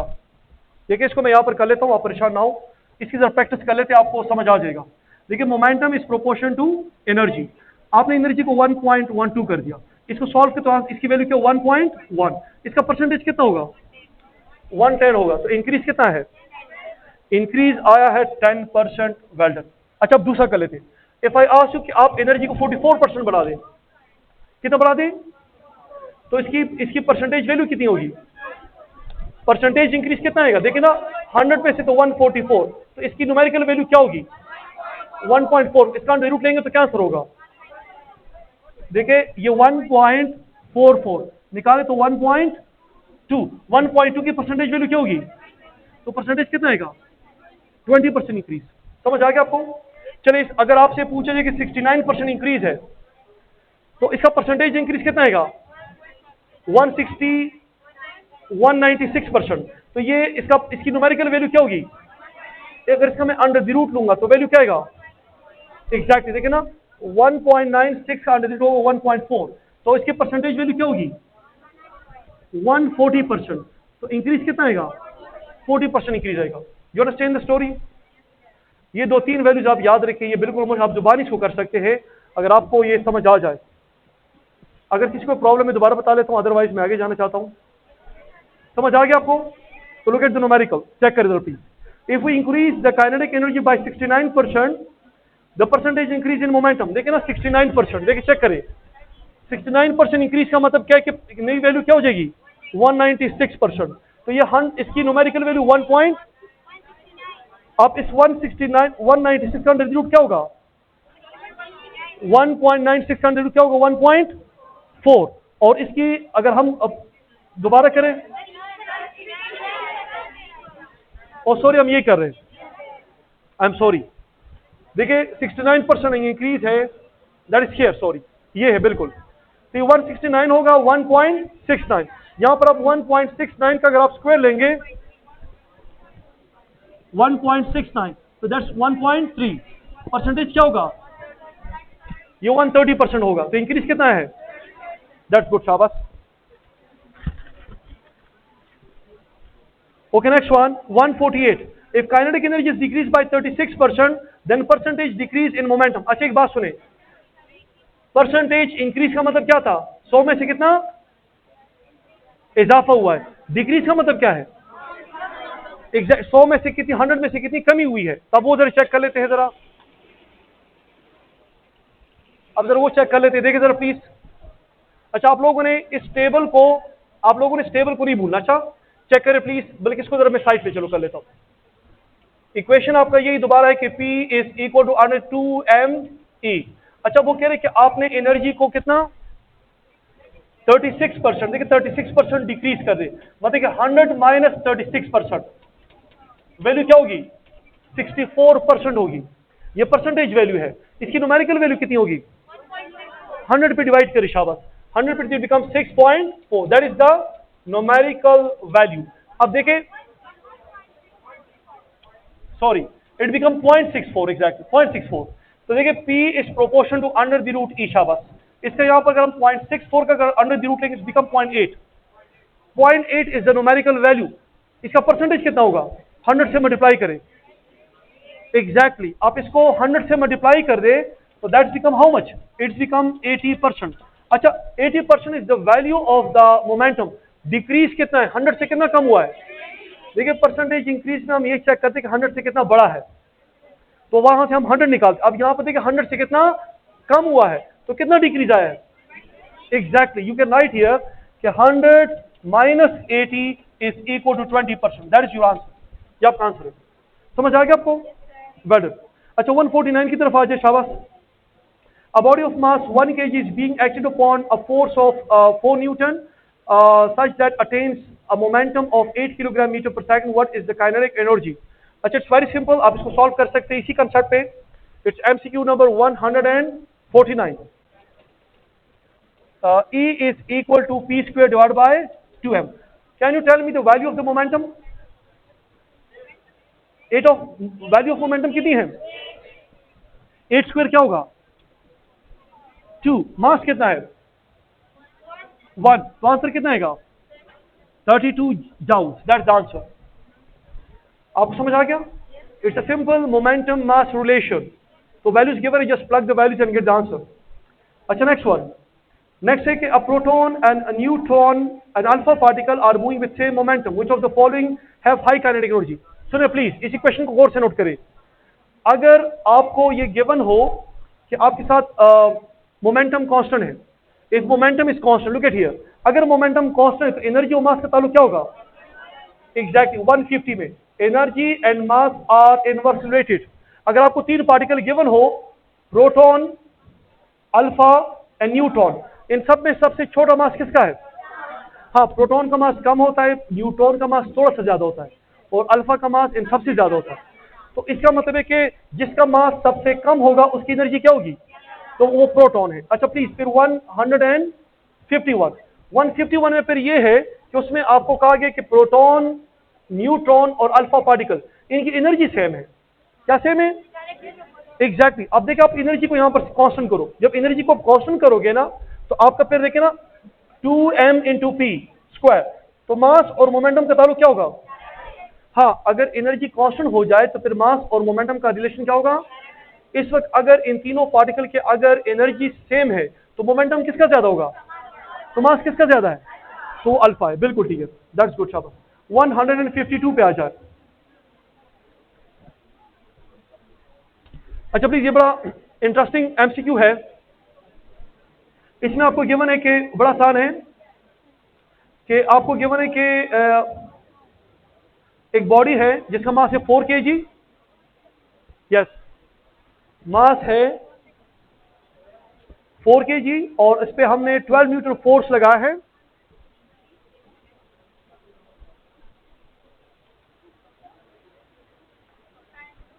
टाइम गिवन है 2 second. You are asked find increase in kinetic energy. सुने प्लीज, आपसे पूछा गया कि आप काइनेटिक एनर्जी फाइंड करें। अच्छा अब देखिए, ये सवाल बड़ा इंटरेस्टिंग है और it really challenge your mental capabilities. आप इसको कैसे सॉल्व करेंगे? सुने जरा please, because what we know this के always kinetic energy is what, half m, या इट्स, या हम इसी क्वेश्चन का पता है कि energy is equal to p square divide by तो यहाँ पर देखें, यहाँ पर ना तो मोमेंटम है ना हमारे पास वेलोसिटी है, तो यहाँ पर हम जरा कंफ्यूज हो जाते हैं, हम कैसे करेंगे। तो एक बात याद रखिए प्लीज, देखें जब आप एक बॉडी पे वर्डन, फॉर एग्जाम्पल यहाँ पर देखिए एक बॉडी पड़ी है, ये बॉडी पड़ी है, अगर मैं चाहूँ कि इस बॉडी मोशन में आ जाए, मेन काइनेटिक एनर्जी गेन करे, तो मुझे क्या करना होगा, वर्क करना होगा। I need to do work, मैं वर्क करूंगा तो मेरा वर्क, यहाँ पर देखिए ना एक बॉल जा रहा है, मैंने इसको किक किया, तो of course force multiply displacement, force multiply, तो मैंने क्या किया, मैंने वर्क किया, और उस वर्क की वजह से क्या हुआ, उस बॉडी की काइनेटिक एनर्जी या तो इंक्रीज हो जाएगी या इंक्रीज कब होगी, बॉल यूं जा रहा है in the direction of motion, मैंने फोर्स अप्लाई किया तो एनर्जी बढ़ जाएगी। बॉल यूं आ रहा है, मैंने अपोजिट डायरेक्शन में फोर्स अप्लाई किया तो एनर्जी डिक्रीज हो जाएगी। You understand? तो हमने इसी क्वेश्चन को यूज करना है। अब देखिए फोर्स आपके पास कितने बताए शाबाश, that is 12। Do we have the displacement? No we don't have, लेकिन हम यहां से डिस्प्लेसमेंट फाइंड कर सकते हैं। देखिए कैसे फाइंड कर सकते हैं, यू शुड नो दिस। देखिए आपने इकोनॉमिक्स में पढ़ा होगा कि जब आपको डिस्प्लेसमेंट दिया जाए, व्हेन यू नीड डिस्प्लेसमेंट, तो आपको या तो आप इक्वेशन नंबर 2 को यूज करेंगे या 3 को यूज करेंगे। याद आपको, ये याद रखें कि when you need a displacement either go for equation number 2 और 3। हम 3 कब यूज करेंगे, जब टाइम का जिक्र ना हो, जब टाइम का जिक्र हो तो फिर किसी क्वेश्चन को यूज करेंगे। तो क्या टाइम यहां पर है, I must use which equation, I must use second equation. तो सेकंड इक्वेशन आपने क्या, s is equal to v i t plus half a t square, इसमें इनिशियल वेलोसिटी 0 है, ये चला जाएगा, that's a t square divide by 2। What is a, आपके पास ए मौजूद है, कर सकते हैं यहां से, देखिए ना, S is equal to m a. Force कितना है 12, मास कितना है, एक्सेलरेशन फाइंड करें कितना है, acceleration is 3। What is time, 2 square क्या होगा 4 डिवाइड बाय 2, कैंसिल करें, इसका आंसर क्या बन जाएगा, दैट इज 6, मल्टीप्लाई का आंसर क्या होगा 72 जूल इज योर आंसर। जी प्लीज,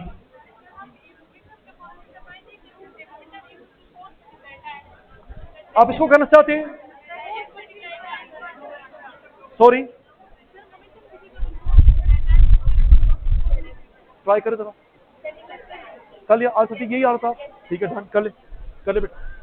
अच्छा प्लीज लिसन केयरफुली, बस प्लीज टाइम कम है, ठीक है ना, टाइम कम है तो आगे जाते हैं। अच्छा, it was MCQ number 152, 153, next one. अच्छा अब देखिए ये हमारा था एनर्जी के बारे में, नेक्स्ट हमारा है एंगुलर मोशन के बारे में है।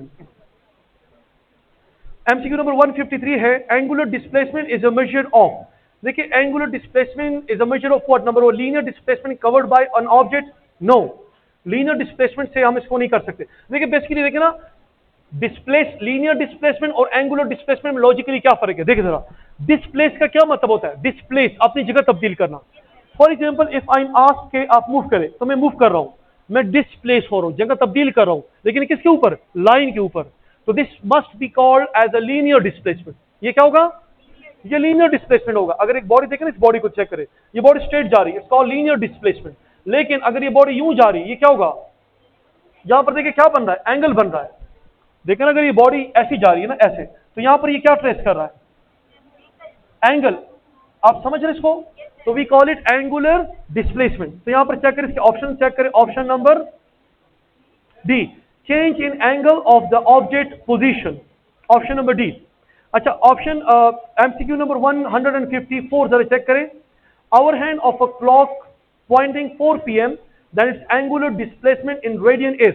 अच्छा ये बड़ा इंटरेस्टिंग है, इट्स वेरी इंटरेस्टिंग, इसके कुछ कंसेप्ट आपके बुक में हैं, बुक में इस पे एग्जाम्पल्स है, तो इसको जरा गौर से नोट करें प्लीज। एमसीक्यू नंबर 154 जो है, इट्स अबाउट क्लॉक, ये क्लॉक के बारे में है। तो देखिए इसके बारे में सबसे पहले आपको तो ये पता होना चाहिए कि हमारे पास क्लॉक में हमारे पास डिफरेंट सुइयां जो होती है, हैंड्स होती है, तो वो कौन कौन सी होती है शाबाश, second hand, minute hand and hour hand, शाबाश ठीक है। फिर इनके टाइम पीरियड्स आपको पता होने चाहिए, टाइम पीरियड्स। देखिए सेकंड हैंड का टाइम पीरियड पे क्या मतलब होता है कि वो टाइम जिसमें एक नीडल एक कंप्लीट रोटेशन कंप्लीट कर लेती है, तो सेकंड हैंड कितने टाइम में करती है, that's in 60 seconds. Minute hand कितने टाइम में करेगी, 60 मिनट्स में करेगी। देखिए इन 1 आवर, वो 1 आवर में एक रोटेशन कंप्लीट करेगी, तो 1 आवर 60 मिनट्स या 3600 सेकंड्स, तो इसको ऐसा यूनिट में करते 3600 सेकंड्स। फिर आवर हैंड कितने टाइम में करेगी? 12 आवर्स। 12 आवर्स में वो एक रोटेशन कंप्लीट करेगी। तो 12 मल्टीप्लाई, इसको ऐसे करेंगे 12 आवर्स, 12 मल्टीप्लाई 3600 सेकंड। ये टाइम पीरियड्स आपको आने चाहिए, इसको याद रखें, इस पे एमसीक्यू आ सकता है। अच्छा अब देखिए इस वक्त जो एमसीक्यू का जो टेक्निक है वो क्या है, जरा वो आपको समझाना चाहता हूं। फॉर एग्जाम्पल आपके पास एक्स है, अगर ये हमारे पास एक क्लॉक है, अगर वो एक रोटेशन कंप्लीट करते हैं तो वो कितना एंगल ट्रेस करेगा? 2 पाई, 2 पाई रेडियन ट्रेस करेगा। इस 2 पाई के लिए कितना टाइम पीरियड? उसके यहां पर time, T stands for time period, इसको टाइम पीरियड कह दें, capital T stands for time period. अच्छा अब आपको एक रिक्वायर्ड टाइम गिवन है, यानी फॉर एग्जांपल इस वक्त पे आप बताएं कि इसने कितना एंगल ट्रेस किया, वो आप बताएं, तो ये वो गिवन टाइम होगा, ये गिवन टाइम होगा, this is the given time, ये गिवन टाइम है और ये टाइम पीरियड है उसका, ठीक है ना। तो अब आप पे डिपेंड करते हैं कि आप इसको किसके लिए सॉल्व करना चाहते हैं, आप इसको आवर हैंड, मिनट हैंड या सेकंड हैंड किसके लिए करना चाहते हैं। तो पहले इस एमसीक्यू को सॉल्व करते हैं, फिर इससे मुख्तलिफ काम करते हैं। क्वेश्चन में आपको गिवन है कि hour hand of a clock pointing 4 PM, इसमें वो 4 PM को देखें, 4 PM इज हियर, वो इसको पॉइंट आउट कर रहा है, तो करें उसको 2 पाई, आवर हैंड के लिए कंप्लीट रोटेशन के टाइम पीरियड कितना होगा? आवर हैंड के लिए कंप्लीट रोटेशन कितने टाइम का होगा? तो यहां पर आपने टाइम पीरियड 12 आवर्स लिख दिया, गुड। और अब गिवन टाइम कौन सा है? 4 है, इसको सॉल्व करें, दैट्स बिकम 3, तो the answer is 2 pi divide by 3, that's your answer. इस पे 2-3 एमसीक्यूज आपको मैंने और भी सॉल्व करके देने, क्योंकि इस पे एमसीक्यूज आते हैं, इट्स वेरी इंपॉर्टेंट, ये बड़ा इंपॉर्टेंट है जी। हैं ऑप्शन नंबर सी एग्जैक्टली। अच्छा प्लीज लिसन नेक्स्ट वन। अगर इस एमसीक्यू को मैं थोड़ा सा चेंज करूं, इस एमसीक्यू अगर मैं थोड़ा सा चेंज करूं for the minute hand, for example अगर आपसे मैं पूछूं, लिसन प्लीज, कि इस वक्त आपकी जो नीडल है मिनट हैंड है, लेट्स सपोज वो पॉइंट कर रही है, पॉइंटिंग, देखिए मिनट हैंड ये एक एमसीक्यू है कि वो पॉइंट कर रहा है, पॉइंटिंग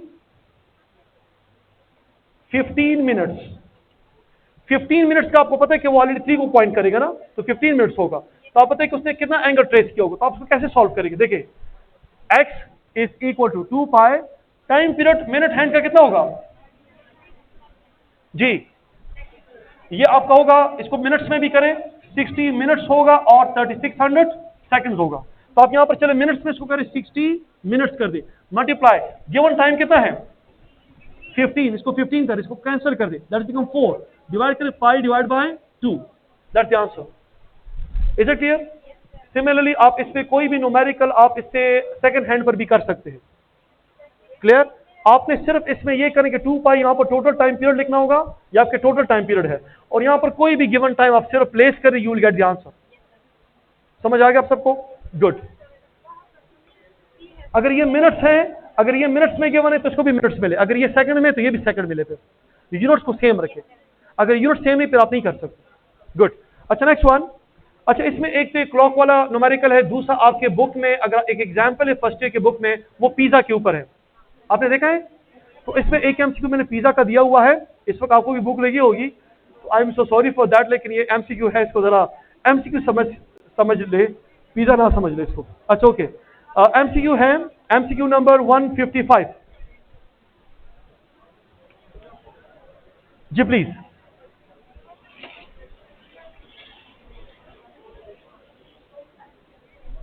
जी बेटा प्लीज प्लीज, कोई सवाल है जी प्लीज।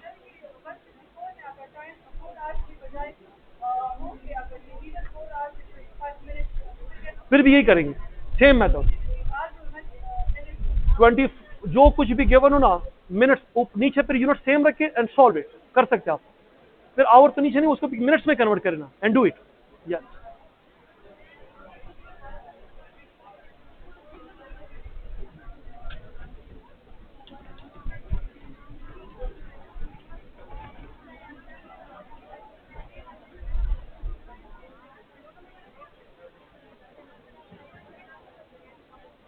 अच्छा प्लीज लिसन, नेक्स्ट एमसीक्यू है अबाउट पिज्जा, वो कह रहे कि एक लार्ज पिज्जा है, एमसीक्यू नंबर 155। अच्छा देखिए ये बिल्कुल वही न्यूमेरिकल है, इसमें भी आपसे वो एंगल के बारे में पूछ रहा है, लेकिन आपको कहा गया कि इस पिज्जा को हमने n इक्वल पार्ट्स में डिवाइड कर दिया, जिस तरह आप पिज्जा को काटते 4 पीसेज में, 8 पीसेज में या 12 पीसेज में आपने इसको डिवाइड किया। तो इसका तरीका भी वही तरीका होगा। देखिए कंप्लीट सर्कल के लिए हमारे पास एंगल कितना होगा, 2 पाई होगा। और यहां पर आप एन जो होगा ये टोटल नंबर ऑफ पार्ट्स होंगे, it will represent total number of parts. और एन जो होगा स्मॉल एन, ये रिक्वायर्ड होगा, तो ये मल्टीप्लाई एन कर दे। अच्छा अब सवाल क्या है यहां पर, सवाल ये है कि आपने एक पिज्जा के कितने इक्वल पार्ट्स बनाए हैं, 6। अब आप 12 बना सकते हैं, 4 बना सकते हैं, आपकी जनरसिटी पे डिपेंड करता है ना, आप कितनी जनरस है। अब आपके दोस्त आप ज्यादा छोटे छोटे पीसेस देना चाहते हैं तो उसके ज्यादा पीसेस करें, आप ज्यादा पीसेस पिज्जा मंगवाए तो बड़े बड़े पीसेस पे करें। तो आपने 6 पीसेस आपने इसके बनाए हुए इक्वल पार्ट्स है।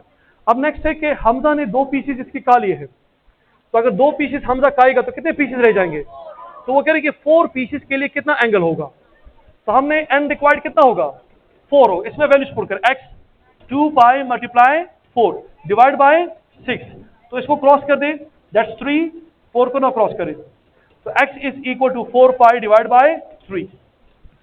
यानी इसमें आपसे पूछा गया है कि 6 में से 2 पीसेस जो है वो हमजा का गया है, 4 पीसेस अभी आपके पास है, तो उस 4 पीसेस का एंगल बताएं। अच्छा 2 पीसेस का एंगल कितना होगा, उसको कैसे करेंगे, जो हमजा ने कहा है इसको सेम करें, यहां पर क्या क्या होगा, यहां पर 2 आ जाएगा। You understand. अब ये डिपेंड, अगर आपको कहा जाए कि 10 पीसेस हमने बनाए थे और किसी ने 3 पीसेस का लिए है, तो 3 पीसेस के लिए एंगल फाइंड करें या जो 7 बाकी है उनके लिए फाइंड करें, तो कर सकते हैं ना।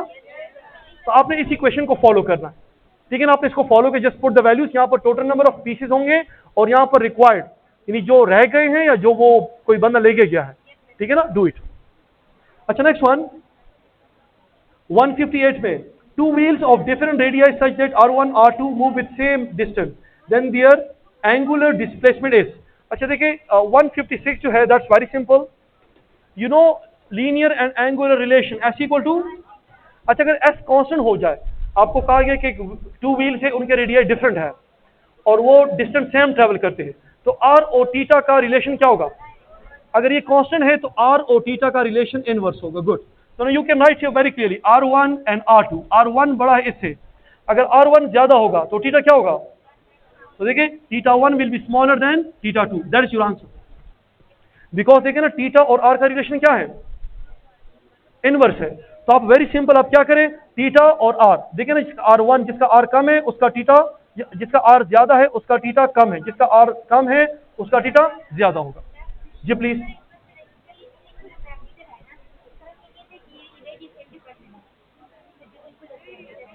हाँ डिपेंड करते, देखिए ना हम किस चीज को इस पर कांस्टेंट कर रहे हैं, 3 चीजें यहाँ पर रिलेट हो रही है ना, s equal to r theta. इस वक्त देखिए हमने s को कांस्टेंट कर, हम इन दोनों को रिलेट करेंगे, किस चीज को कांस्टेंट कर रहे हैं। चलिए ये बात मैं इसमें जरा इसको खत्म कर लूँ, फिर मुझे क्लास के बाद आप बता दें। अच्छा प्लीज लिसन, MCQ नंबर 157 की तरफ आ जाएं। 157 इज वेरी इंपॉर्टेंट, या सबसे भी एक सवाल है मेरा, जी प्लीज। जी 156 तो हो गया ना बेटा ये वाला, ऑप्शन नंबर आप चेक करें, इसमें ऑप्शन नंबर होगा आपका बी। अच्छा प्लीज आपसे मैं एक सवाल पूछता हूं, प्लीज लिसन केयरफुली।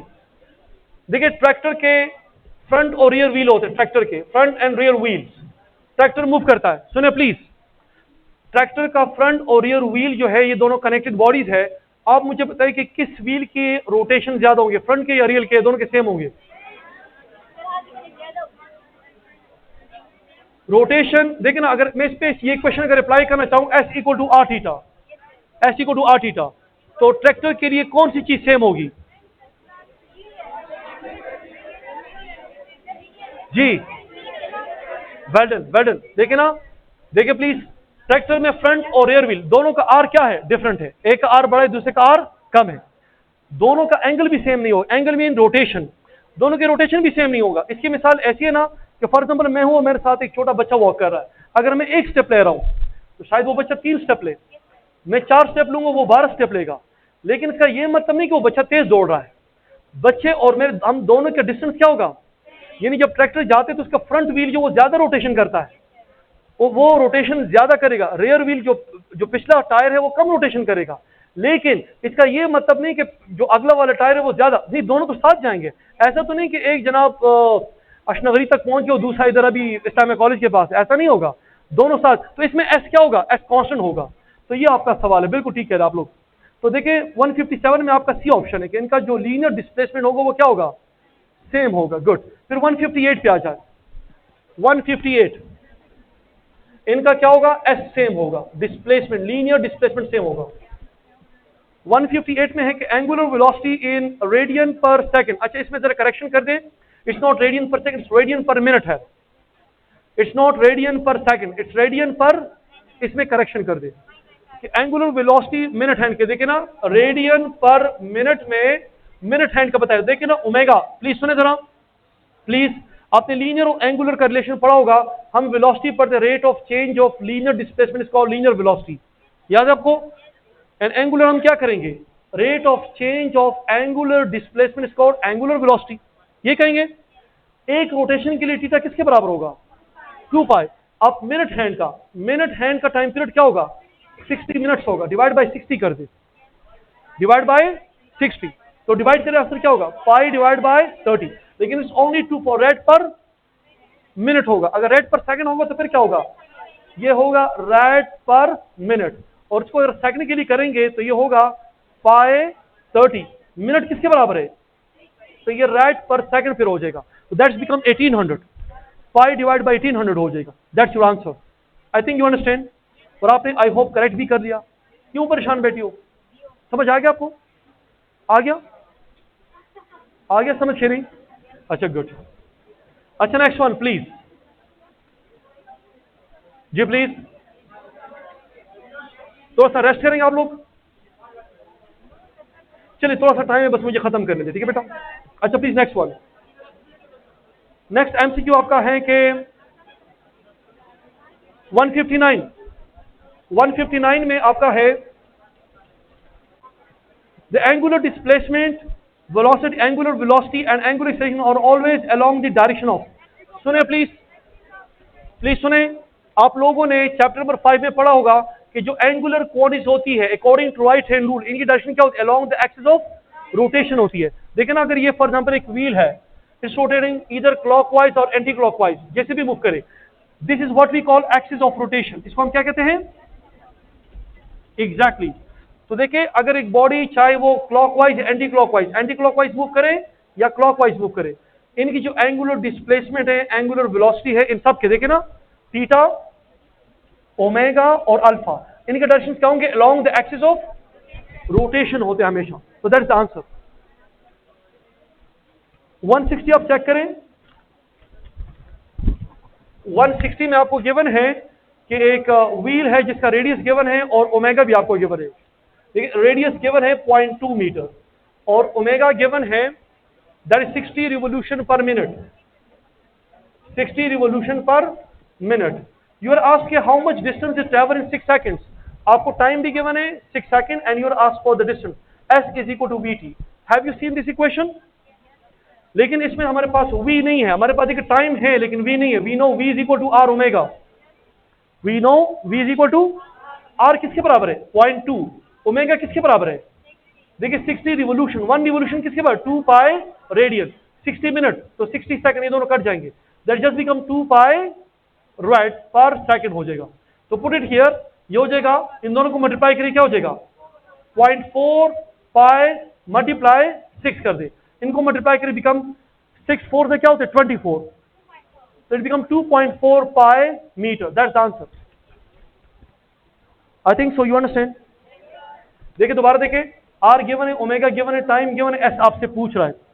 तो we know this S is equal to VT। तो V किसके बराबर होता है, देखिए R हमारे पास है, ओमेगा हमारे पास है, ओमेगा को कन्वर्ट करें 60 मल्टीप्लाई 2 पाई। मैंने 2 पाई क्यों पुट कर लिया, revolution is not the SI unit. So 1 revolution is 2 pi radian. That's 2 pi. 1 minute is how much? 60 seconds. 60 cut गया तो 2 pi आ जाएगा। देखिए 2 pi अपनी जगह पे और 0.2 अपनी जगह पे, मल्टीप्लाई करें, but you will gate 0.4 pi multiply 6 करें, यू गेट दिस आंसर। समझ आ गया आप सबको, गुड। अच्छा next one 161। A wheel starts from rest, attain 120 revolutions per minute in 2 minutes. if it accelerates uniformly at 4 revolution per minute square, then how many revolution it has traversed? अच्छा, ऐसे numerical में आप check करें start से, आपको ऐसा unit नहीं दे रहा, एवरीथिंग इन रिवोल्यूशंस वगैरह में है ना, तो आप इसमें कन्वर्जन ना करें, इसको रेडियन वगैरह में कन्वर्ट ना करें, उसको एज इट इज करें। अच्छा, इसको कैसे सॉल्व करेंगे? इसमें वो आपसे पूछ रहे हैं कि आप लोग क्या फाइंड करें, थीटा फाइंड करें।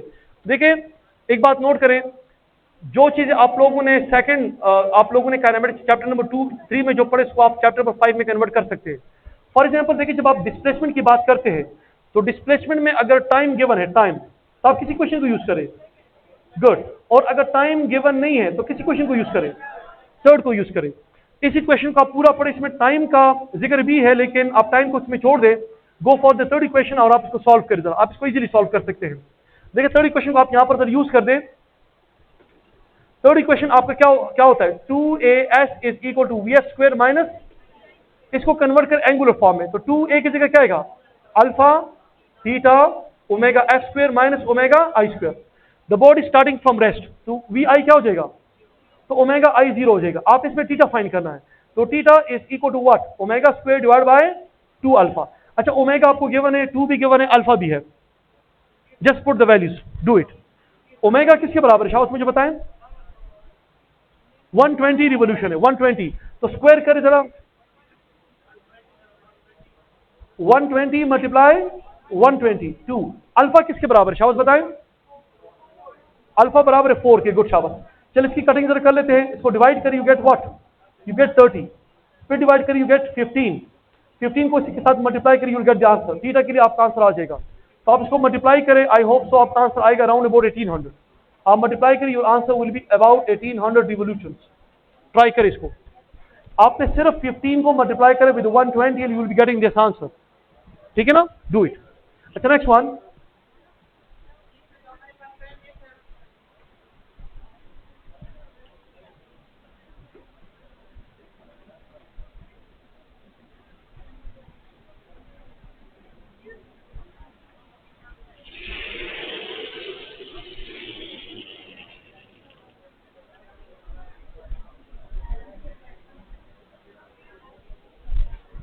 ओके ये कौन सा था, 150,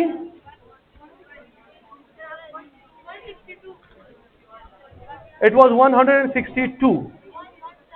अच्छा 62 अभी करना है हमने, तो देखिए 162 को चेक करें, इसमें कि a fan is rotating with angular velocity given है omega, that is 420 revolution per minute, और इसकी जो है, अच्छा it comes to rest मतलब ये ओमेगा आई है, ओमेगा एस क्या हो जाएगा, 0, गुड शाबाश। In how much time, in 10 seconds, time भी आपको गिवन है, 10 सेकंड्स। फाइंड अल्फा, इसका अल्फा फाइंड करें। देखिए जिस तरह आप एक्सेलरेशन को डिफाइन करते हैं, rate of change of velocity is called acceleration, linear acceleration. Similarly angular acceleration क्या होगा आपका, rate of change of angular velocity is called angular acceleration. Put the values, omega F minus omega I divide by time. Omega आई हमारे पास है, omega F क्या हमारे पास 0 है, just put the values and you will do it. Omega आई किसके बराबर है, 420 divide by 10, लेकिन इसको आप ऐसे ना करें, इसको कन्वर्ट कर दें, तो 420 मल्टीप्लाई 2 पाई मैंने क्यों पुट कर दिया, 1 मिनट किसके बराबर होता है, तो इसको कैसे दैट्स बिकम 7 मल्टीप्लाई 2 दैट्स 14 पाई, तो आप इसको करें यहां पर, that's become 14 pi divide bye 10। आप यहां पर पाई की वैल्यू 3.14 एक साथ मल्टीप्लाई कर देंगे, 1.4 मल्टीप्लाई पाई, मल्टीप्लाई करिए, you will get the answer, आपका आंसर आ जाएगा 163। आप इसको मल्टीप्लाई करें, your answer will be about D. ये फर्स्ट इक्वेशन है ना, बेसिकली फर्स्ट इक्वेशन है ना आपका, यस वी आई है। आप इसको अगर आप V I V F time और अल्फा समझे, तो यू सिंपली फर्स्ट इक्वेशन या डेफिनेशन ऑफ एक्सेलरेशन यूज करें, you can do it, yes just put the values, option number D इसमें है, आप करें इसका 4 पॉइंट समथिंग आंसर आएगा अप्रोक्सीमेटली, यही आंसर होगा। अच्छा नेक्स्ट वन, क्वेश्चन नंबर 163 में आपको गिवन है कि एन ऑब्जेक्ट की इनिशियल एंगुलर वेलोसिटी आपको गिवन है, दैट इज 2 राइट पर सेकेंड। और फिर आपको गिवन है कि एंगुलर एक्सेलरेशन इसका 3 रेड पर सेकंड स्क्वायर है, 3 रेड पर सेकंड स्क्वायर है। एंड यू आर आस्क्ड कि इस फाइनल एंगुलर वेलोसिटी क्या होगी, ओमेगा एफ क्या होगा, टाइम गिवन है, टाइम हाउ मच, 4 सेकंड। अच्छा अब देखें, आप इसको किसी क्वेश्चन से कर सकते हैं, आप इसको फर्स्ट इक्वेशन से कर सकते हैं एग्जैक्टली। तो फर्स्ट इक्वेशन से इसको कैसे करोगे, देखिए omega F is equal to omega I plus alpha into T, कर सकते हैं आप लोग। देखिए इसमें आपके पास ओमेगा आई है दैट इज 2 और अल्फा इंटू दिस, आप कर सकते हैं ना, दैट इज हाउ मच, ये कितना है, that is 2 plus 3 into 4, 3 into 4 क्या होगा 12, तो आंसर क्या होगा 14 rad per second is the answer. जी प्लीज ना, मिक्स थी प्रॉब्लम ही मिक्स थी ना, तो देखिए को थ्योरी पे केम दो प्रॉब्लम ही द्वारा दी चलो खुद देखे कि दो टॉपिक थी, दो टॉपिक को चिस्ता देखे कि ना हर तरफ नहीं चीज़ स्ट्रॉन्ग के ना बच्चों। अच्छा नेक्स्ट वन प्लीज। अच्छा ये तो 163, 164 पे आ जाए, 164 पे आ जाए प्लीज। 164 है कि if an object start from rest again reach angular velocity, omega आई आपको गिवन है 0 और ये अटेन्स एंगुलर एक्सेलरेशन आपको गिवन है, एंगुलर वेलोसिटी आपको गिवन है how much, that is 10 radian पर सेकेंड इन 5 सेकेंड। तो फाइंड अल्फा। अगेन देखिए आप सिंपल यहां पर एक्सेलरेशन का डिफिनेशन यूज करें, तो alpha is equal to rate of change of angular velocity. तो अल्फा एक ओमेगा इस पे 0 है, that simple omega by time, omega आपके पास किसके बराबर है, दैट इज टाइम, टाइम कितना है 5, divide to answer will be 2 rad per second square, 2 rad per second square. अच्छा नेक्स्ट वन 165, सेंट्रीफ्यूज ब्लेड है जिसका रेडियस आपको गिवन है, rotating with this angular speed, what is the centripetal acceleration. देखिए 165, you know this के centripetal acceleration का equation v square divide by r सबको पता है, and then you also know this के v किसके बराबर है r omega, put the value here, तो a is equal to r square omega square divide by r, r cancel हो जाएगा, तो a is equal to r omega square. Just देखिए ना आपने इसमें r और ओमेगा की वैल्यू पुट करें, you will get the answer, कर सकते हैं आप लोग। अच्छा देखिए आपको न्यूमेरिकल में r भी गिवन है और ओमेगा भी गिवन है, दोनों गिवन है, just put the value and get the answer, कर लोगे आप लोग। इसका आंसर आपका आएगा बी, ऑप्शन बी आएगा, आप चेक करें। अच्छा 166 पे आते हैं,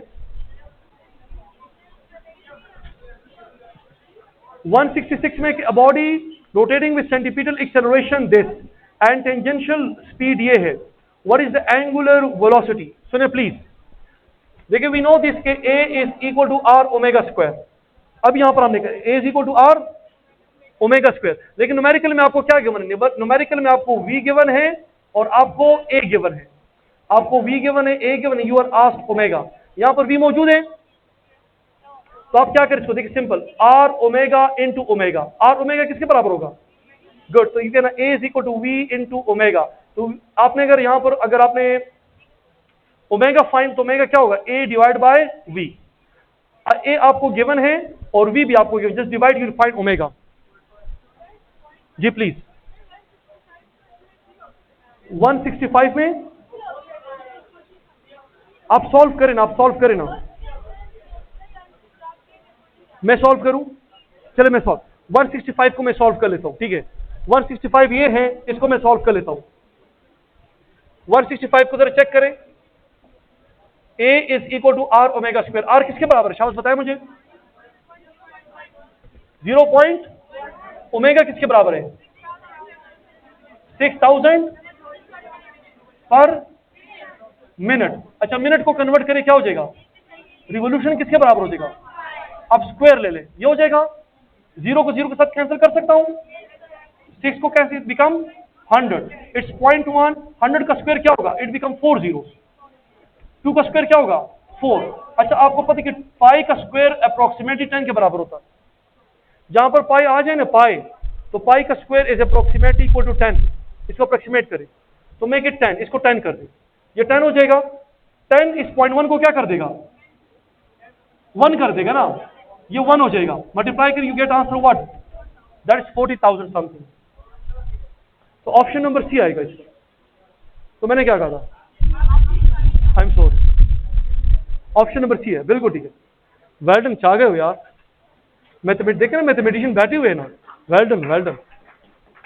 अच्छा प्लीज 166 आप लोग देखें, ए किसके बराबर है 166 में, हाँ एक बराबर ये इक्वल टू 6 डिवाइड बाय 12, डिवाइड करें 1 बाय 1 इट बिकम 1 बाय 2, तो आंसर आएगा ओमेगा का 0.5 राइट पर second, that is the answer, बिल्कुल ठीक है। 167 में गिवन है 2 points R1 R2 are marked on a wing of a fan such that R2 is greater than R1, which of the following is not correct, इनपे कौन सा correct नहीं है। अच्छा इट्स वेरी इंटरेस्टिंग, न्यूमेरिकली इधर note करें please. देखिए अगर आपके पास एक डिस्क है फॉर एग्जांपल, या एक विंग है, ये नोट करें, आपके पास विंग है, डिस्क है या व्हील है, यानी 2 पॉइंट्स अगर आपको गिवन है लाइक R1 R2, कौन सा R इसमें बड़ा है, R2 बड़ा है, तो this is R1 this R2, you can see R1 छोटा है, R2 क्या है, लेकिन दोनों पॉइंट सेम बॉडी के ऊपर है, तो इनकी कौन सी चीज सेम होगी, याद रखें। देखिए ये जब रोटेट हो गया ना, इनके एंगुलर क्वांटिटी सेम होंगे, इनका आर सेम नहीं है। देखिए आपका मेन इक्वेशन ये होगा S is equal to R theta, इनका आर सेम नहीं है, इनका थीटा क्या होगा, इनका थीटा सेम होगा। थीटा कैसे सेम होगा, मेरे हाथ को चेक करें ना, मेरे हाथ पर 2 पॉइंट्स ले, एक पॉइंट ये ले और एक पॉइंट ये ले 2 पॉइंट से, अगर मेरा हाथ रोटेट करेगा ये, अगर इस पॉइंट ने 30 डिग्री ट्रेवल किया है तो उस पॉइंट ने कितना ट्रेवल किया है 30 डिग्री। ऐसा नहीं होगा कि एक ने 30 और एक ने 60, दोनों के एंगल क्या होंगे, सेम होंगे। तो इन सेम बॉडी के लिए आप याद रखें, अगर ये कोई विंग है, कोई डिस्क है, कोई टायर है, यानी सेम बॉडी है, यानी 2 different points on a same body, तो इनके लिए याद रखें कि हमेशा के लिए आपका थीटा ओमेगा और अल्फा क्या होगा, ये सेम होगा, ये सेम होगा। लेकिन इनमें फिर डिफरेंस किस चीज में आएगा, किस में आएगा, एंगुलर में डिफरेंस आएगा। कैसे एंगुलर में डिफरेंस आएगा, देखिए जब ये पॉइंट मूव करेगा, देखिए इसने इतना डिस्टेंस ट्रैवल किया, ये जब जाएगा तो ये ज्यादा डिस्टेंस, देखिए ना एंगल दोनों का सेम है, एंगल दोनों का क्या है, लेकिन अगर इसने इतना फास्टर ट्रैवल किया है तो इसने ज्यादा फास्टर ट्रैवल किया।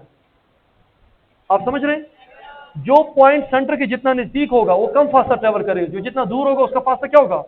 तो इनके क्या डिफरेंट होंगे, ये सेम होंगे, तो ये लीनियर क्वांटिटीज है। इनके लीनियर क्वांटिटीज क्या होंगे, डिस्प्लेसमेंट वेलोसिटी ए, ये क्या होंगे, ये डिफरेंट होंगे, ये सेम नहीं होंगे। इनके जो लीनियर क्वांटिटीज होंगे वो क्या होंगे, वो डिफरेंट होंगे। तो बस ये सिंपल कंसेप्ट है। ये कौन सा न्यूमेरिकल है बताइए जरा मुझे, 167 में एक कौन सा इसमें, which of the following is not true, the linear velocity of both points are same, तो दोनों के ये सेम होंगे, ये नहीं होंगे, तो ये इसमें गलत है। बाकी सारे क्या होंगे, बाकी सारे ठीक होंगे, बाकी सारे आप खुद पढ़ लें। तो जो पॉइंट्स आपको मैंने समझा दिए ये यहाँ पर आपने इसको इम्प्लीमेंट कर इसमें कर इसको। अच्छा 168 पे आ जाए जी, ऑप्शन नंबर ए इसमें है the linear velocities of both points are same, तो ये सेम नहीं होंगे, तो ये नॉट करेक्ट है। बाकी नीचे सारे क्या होंगे वो आप चेक करें, सारे सेम होंगे, ठीक है, बाकी ठीक है। 168 में क्या है, a stone rotating with constant speed and radius, what is the ratio of centimetre force to the weight. अच्छा प्लीज देखें नेक्स्ट वन,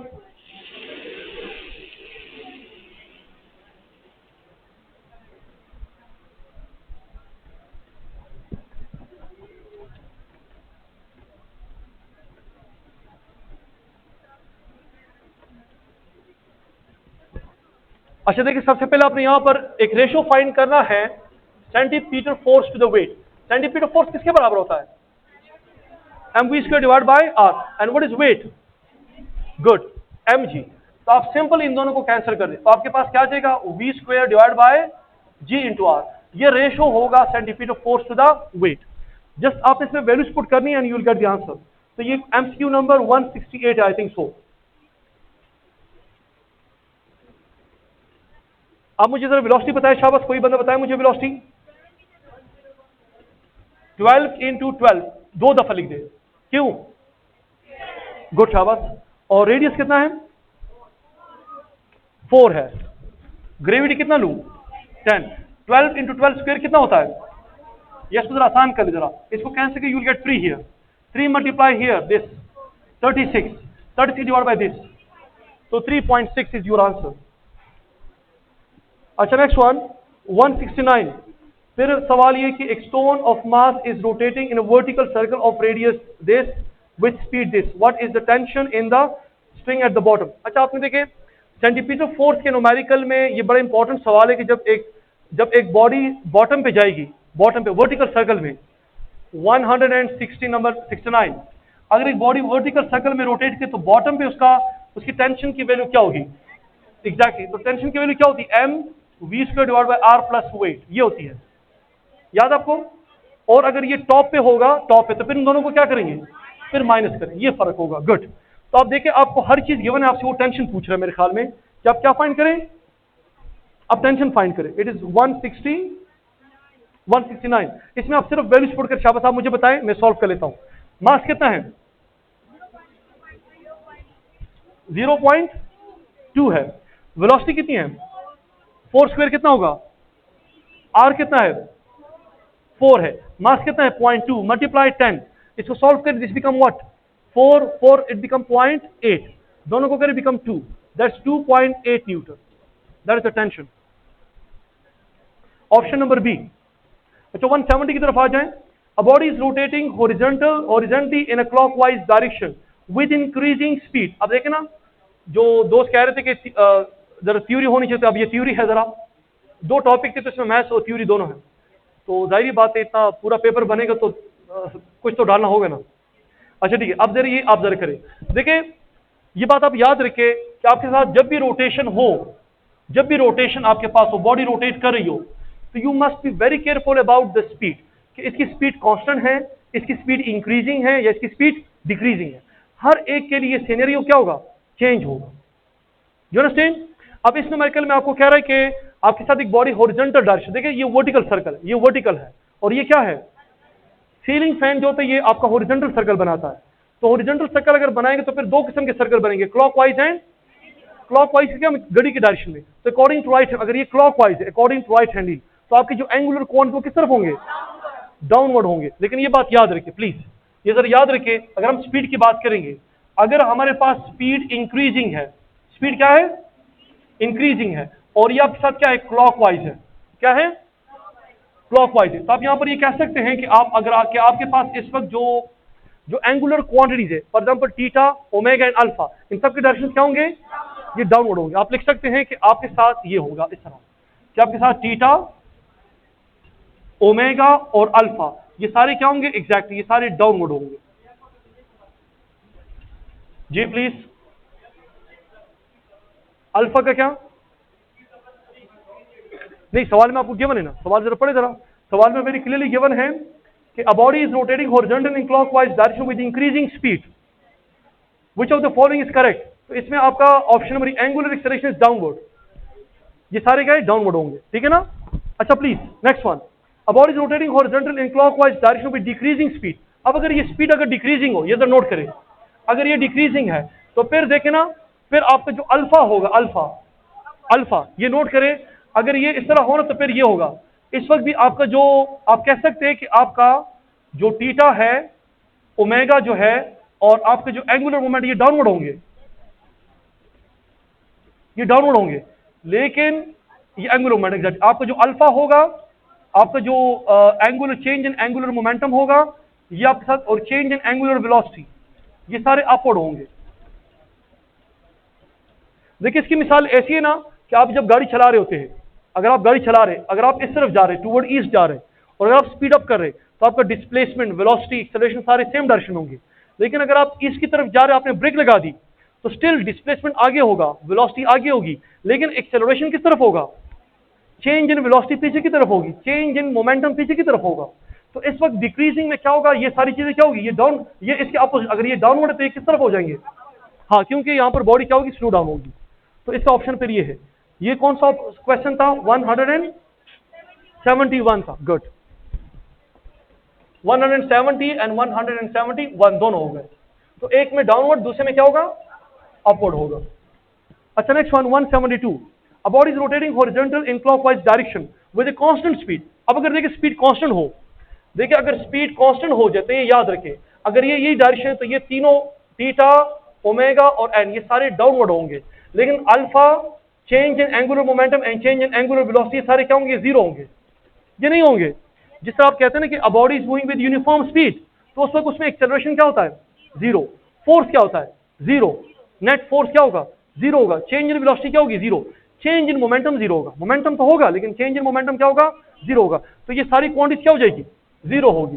तो इसका जो ऑप्शन आपका होगा 172 में, 172 में कह रहे कि बॉडी कांस्टेंट स्पीड के साथ अच्छा ये बात नोट करें प्लीज, अगर एक बॉडी कांस्टेंट स्पीड के साथ रोटेट कर रही है तो इसमें ये सारी चीज तो जीरो होगी। लेकिन इसमें आपको कह रहे हैं कि इसमें के जो डिफरेंट ऑप्शंस है ना, एक बॉडी में आपके पास टेंजेंशियल और एंगुलर एक्सेलरेशंस होते हैं। तो आई टोल्ड यू कि ये आपके साथ अल्फा क्या होगा? जीरो होगा। जब अल्फा से तो a is equal to alpha cross r, ये टेंजेंशियल, जब अल्फा जीरो हो तो टेंजेंशियल भी जीरो हो जाएगा। लेकिन कांस्टेंट स्पीड पे सेंटीपीटल एक्सेलरेशन जीरो नहीं होता। चाहे body body body constant speed के साथ जाए, टेंजेंशियल एक्सेलरेशन और अल्फा तो जीरो हो जाएगा, लेकिन सेंटीपीटल एक्सेलरेशन जीरो वो एग्जिस्ट करेगा। तो centripetal acceleration is not zero. तो ये बाकी इसके ऑप्शन ए बी और डी ये पढ़े, ये के लॉजिकल आंसर्स है। और सी जो है उसमें सिर्फ सेंटीपीटल एक्सेलरेशन वो एग्जिस्ट करेगा। अच्छा 173 चेक करें जरा। अ body is rotating horizontal in clockwise direction with increasing speed, which of the following is correct? अगर एक बॉडी स्पीड चेंज हो रहा है तो मतलब एक एनर्जी में चेंज आ रहा है, वर्क हो रहा है, तो हु इज डूइंग वर्क? एक बात याद रखें, अगर एक बॉडी, ये न्यूमेरिकल नंबर 173 है, अगर एक बॉडी मूव कर रही है फॉर एग्जांपल, तो टेंजेंशियल फोर्स इस तरफ लगेगा। ये टेंजेंशियल फोर्स है आपका, ये टेंजेंशियल फोर्स है, और टेंजेंशियल फोर्स की वजह से देखिए बॉडी का डिस्प्लेसमेंट भी यही होगा। देखिए अगर एक बॉडी दायरे में रोटेट कर रही है, अगर किसी वक्त पे रस्सी टूट जाए तो बॉडी क्या करेगी? स्ट्रेट जाएगी। तो इस पर यू कैन सी के डिस्प्लेसमेंट और फोर्स का डायरेक्शन क्या है? तो वर्क डन कौन करेगा? टेंजेंशियल करेगा। सेंटीपीटल फोर्स किस तरफ होगा? तो सेंटीपीटल फोर्स और डिस्प्लेसमेंट में एंगल कितना होगा? तो मतलब कि ये वर्क नहीं कर सकता। सेंट्रीफ्यूगल फोर्स बाहर की तरफ होगा, तो सेंट्रीफ्यूगल फोर्स और डिस्प्लेसमेंट में एंगल कितना होगा? इसका भी वर्क डन जीरो होगा। तो who is doing work? Tangential force is doing work. अगर एक बॉडी स्पीड अप कर रही है तो tangential force is doing positive work. अगर ये डिक्रीज कर रही है तो tangential force is doing negative work, वो एनर्जी को डिक्रीज करवा रहा है। तो ये याद रखिए।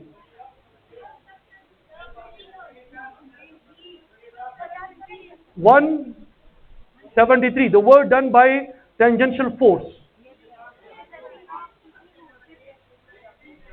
The work done is by the torque.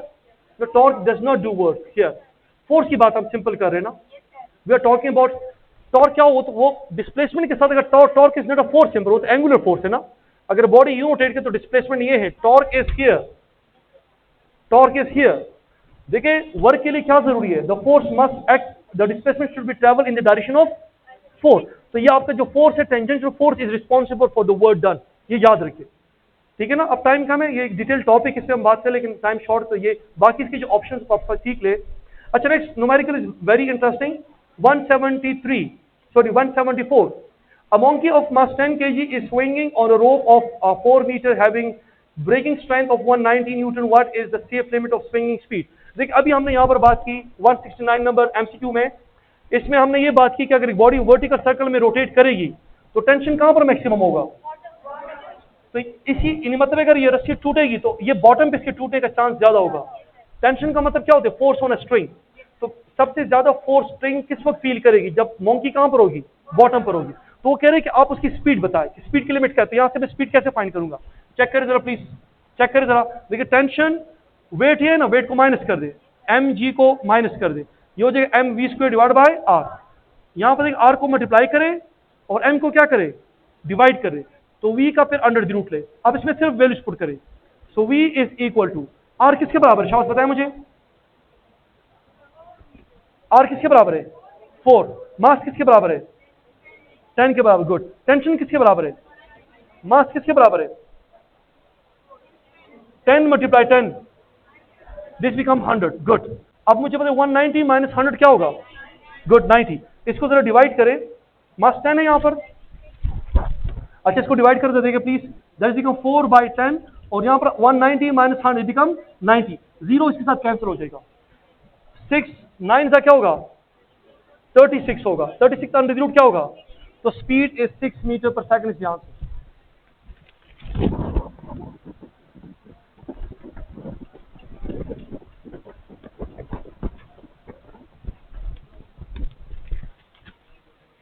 अच्छा लास्ट वन. 170, 170,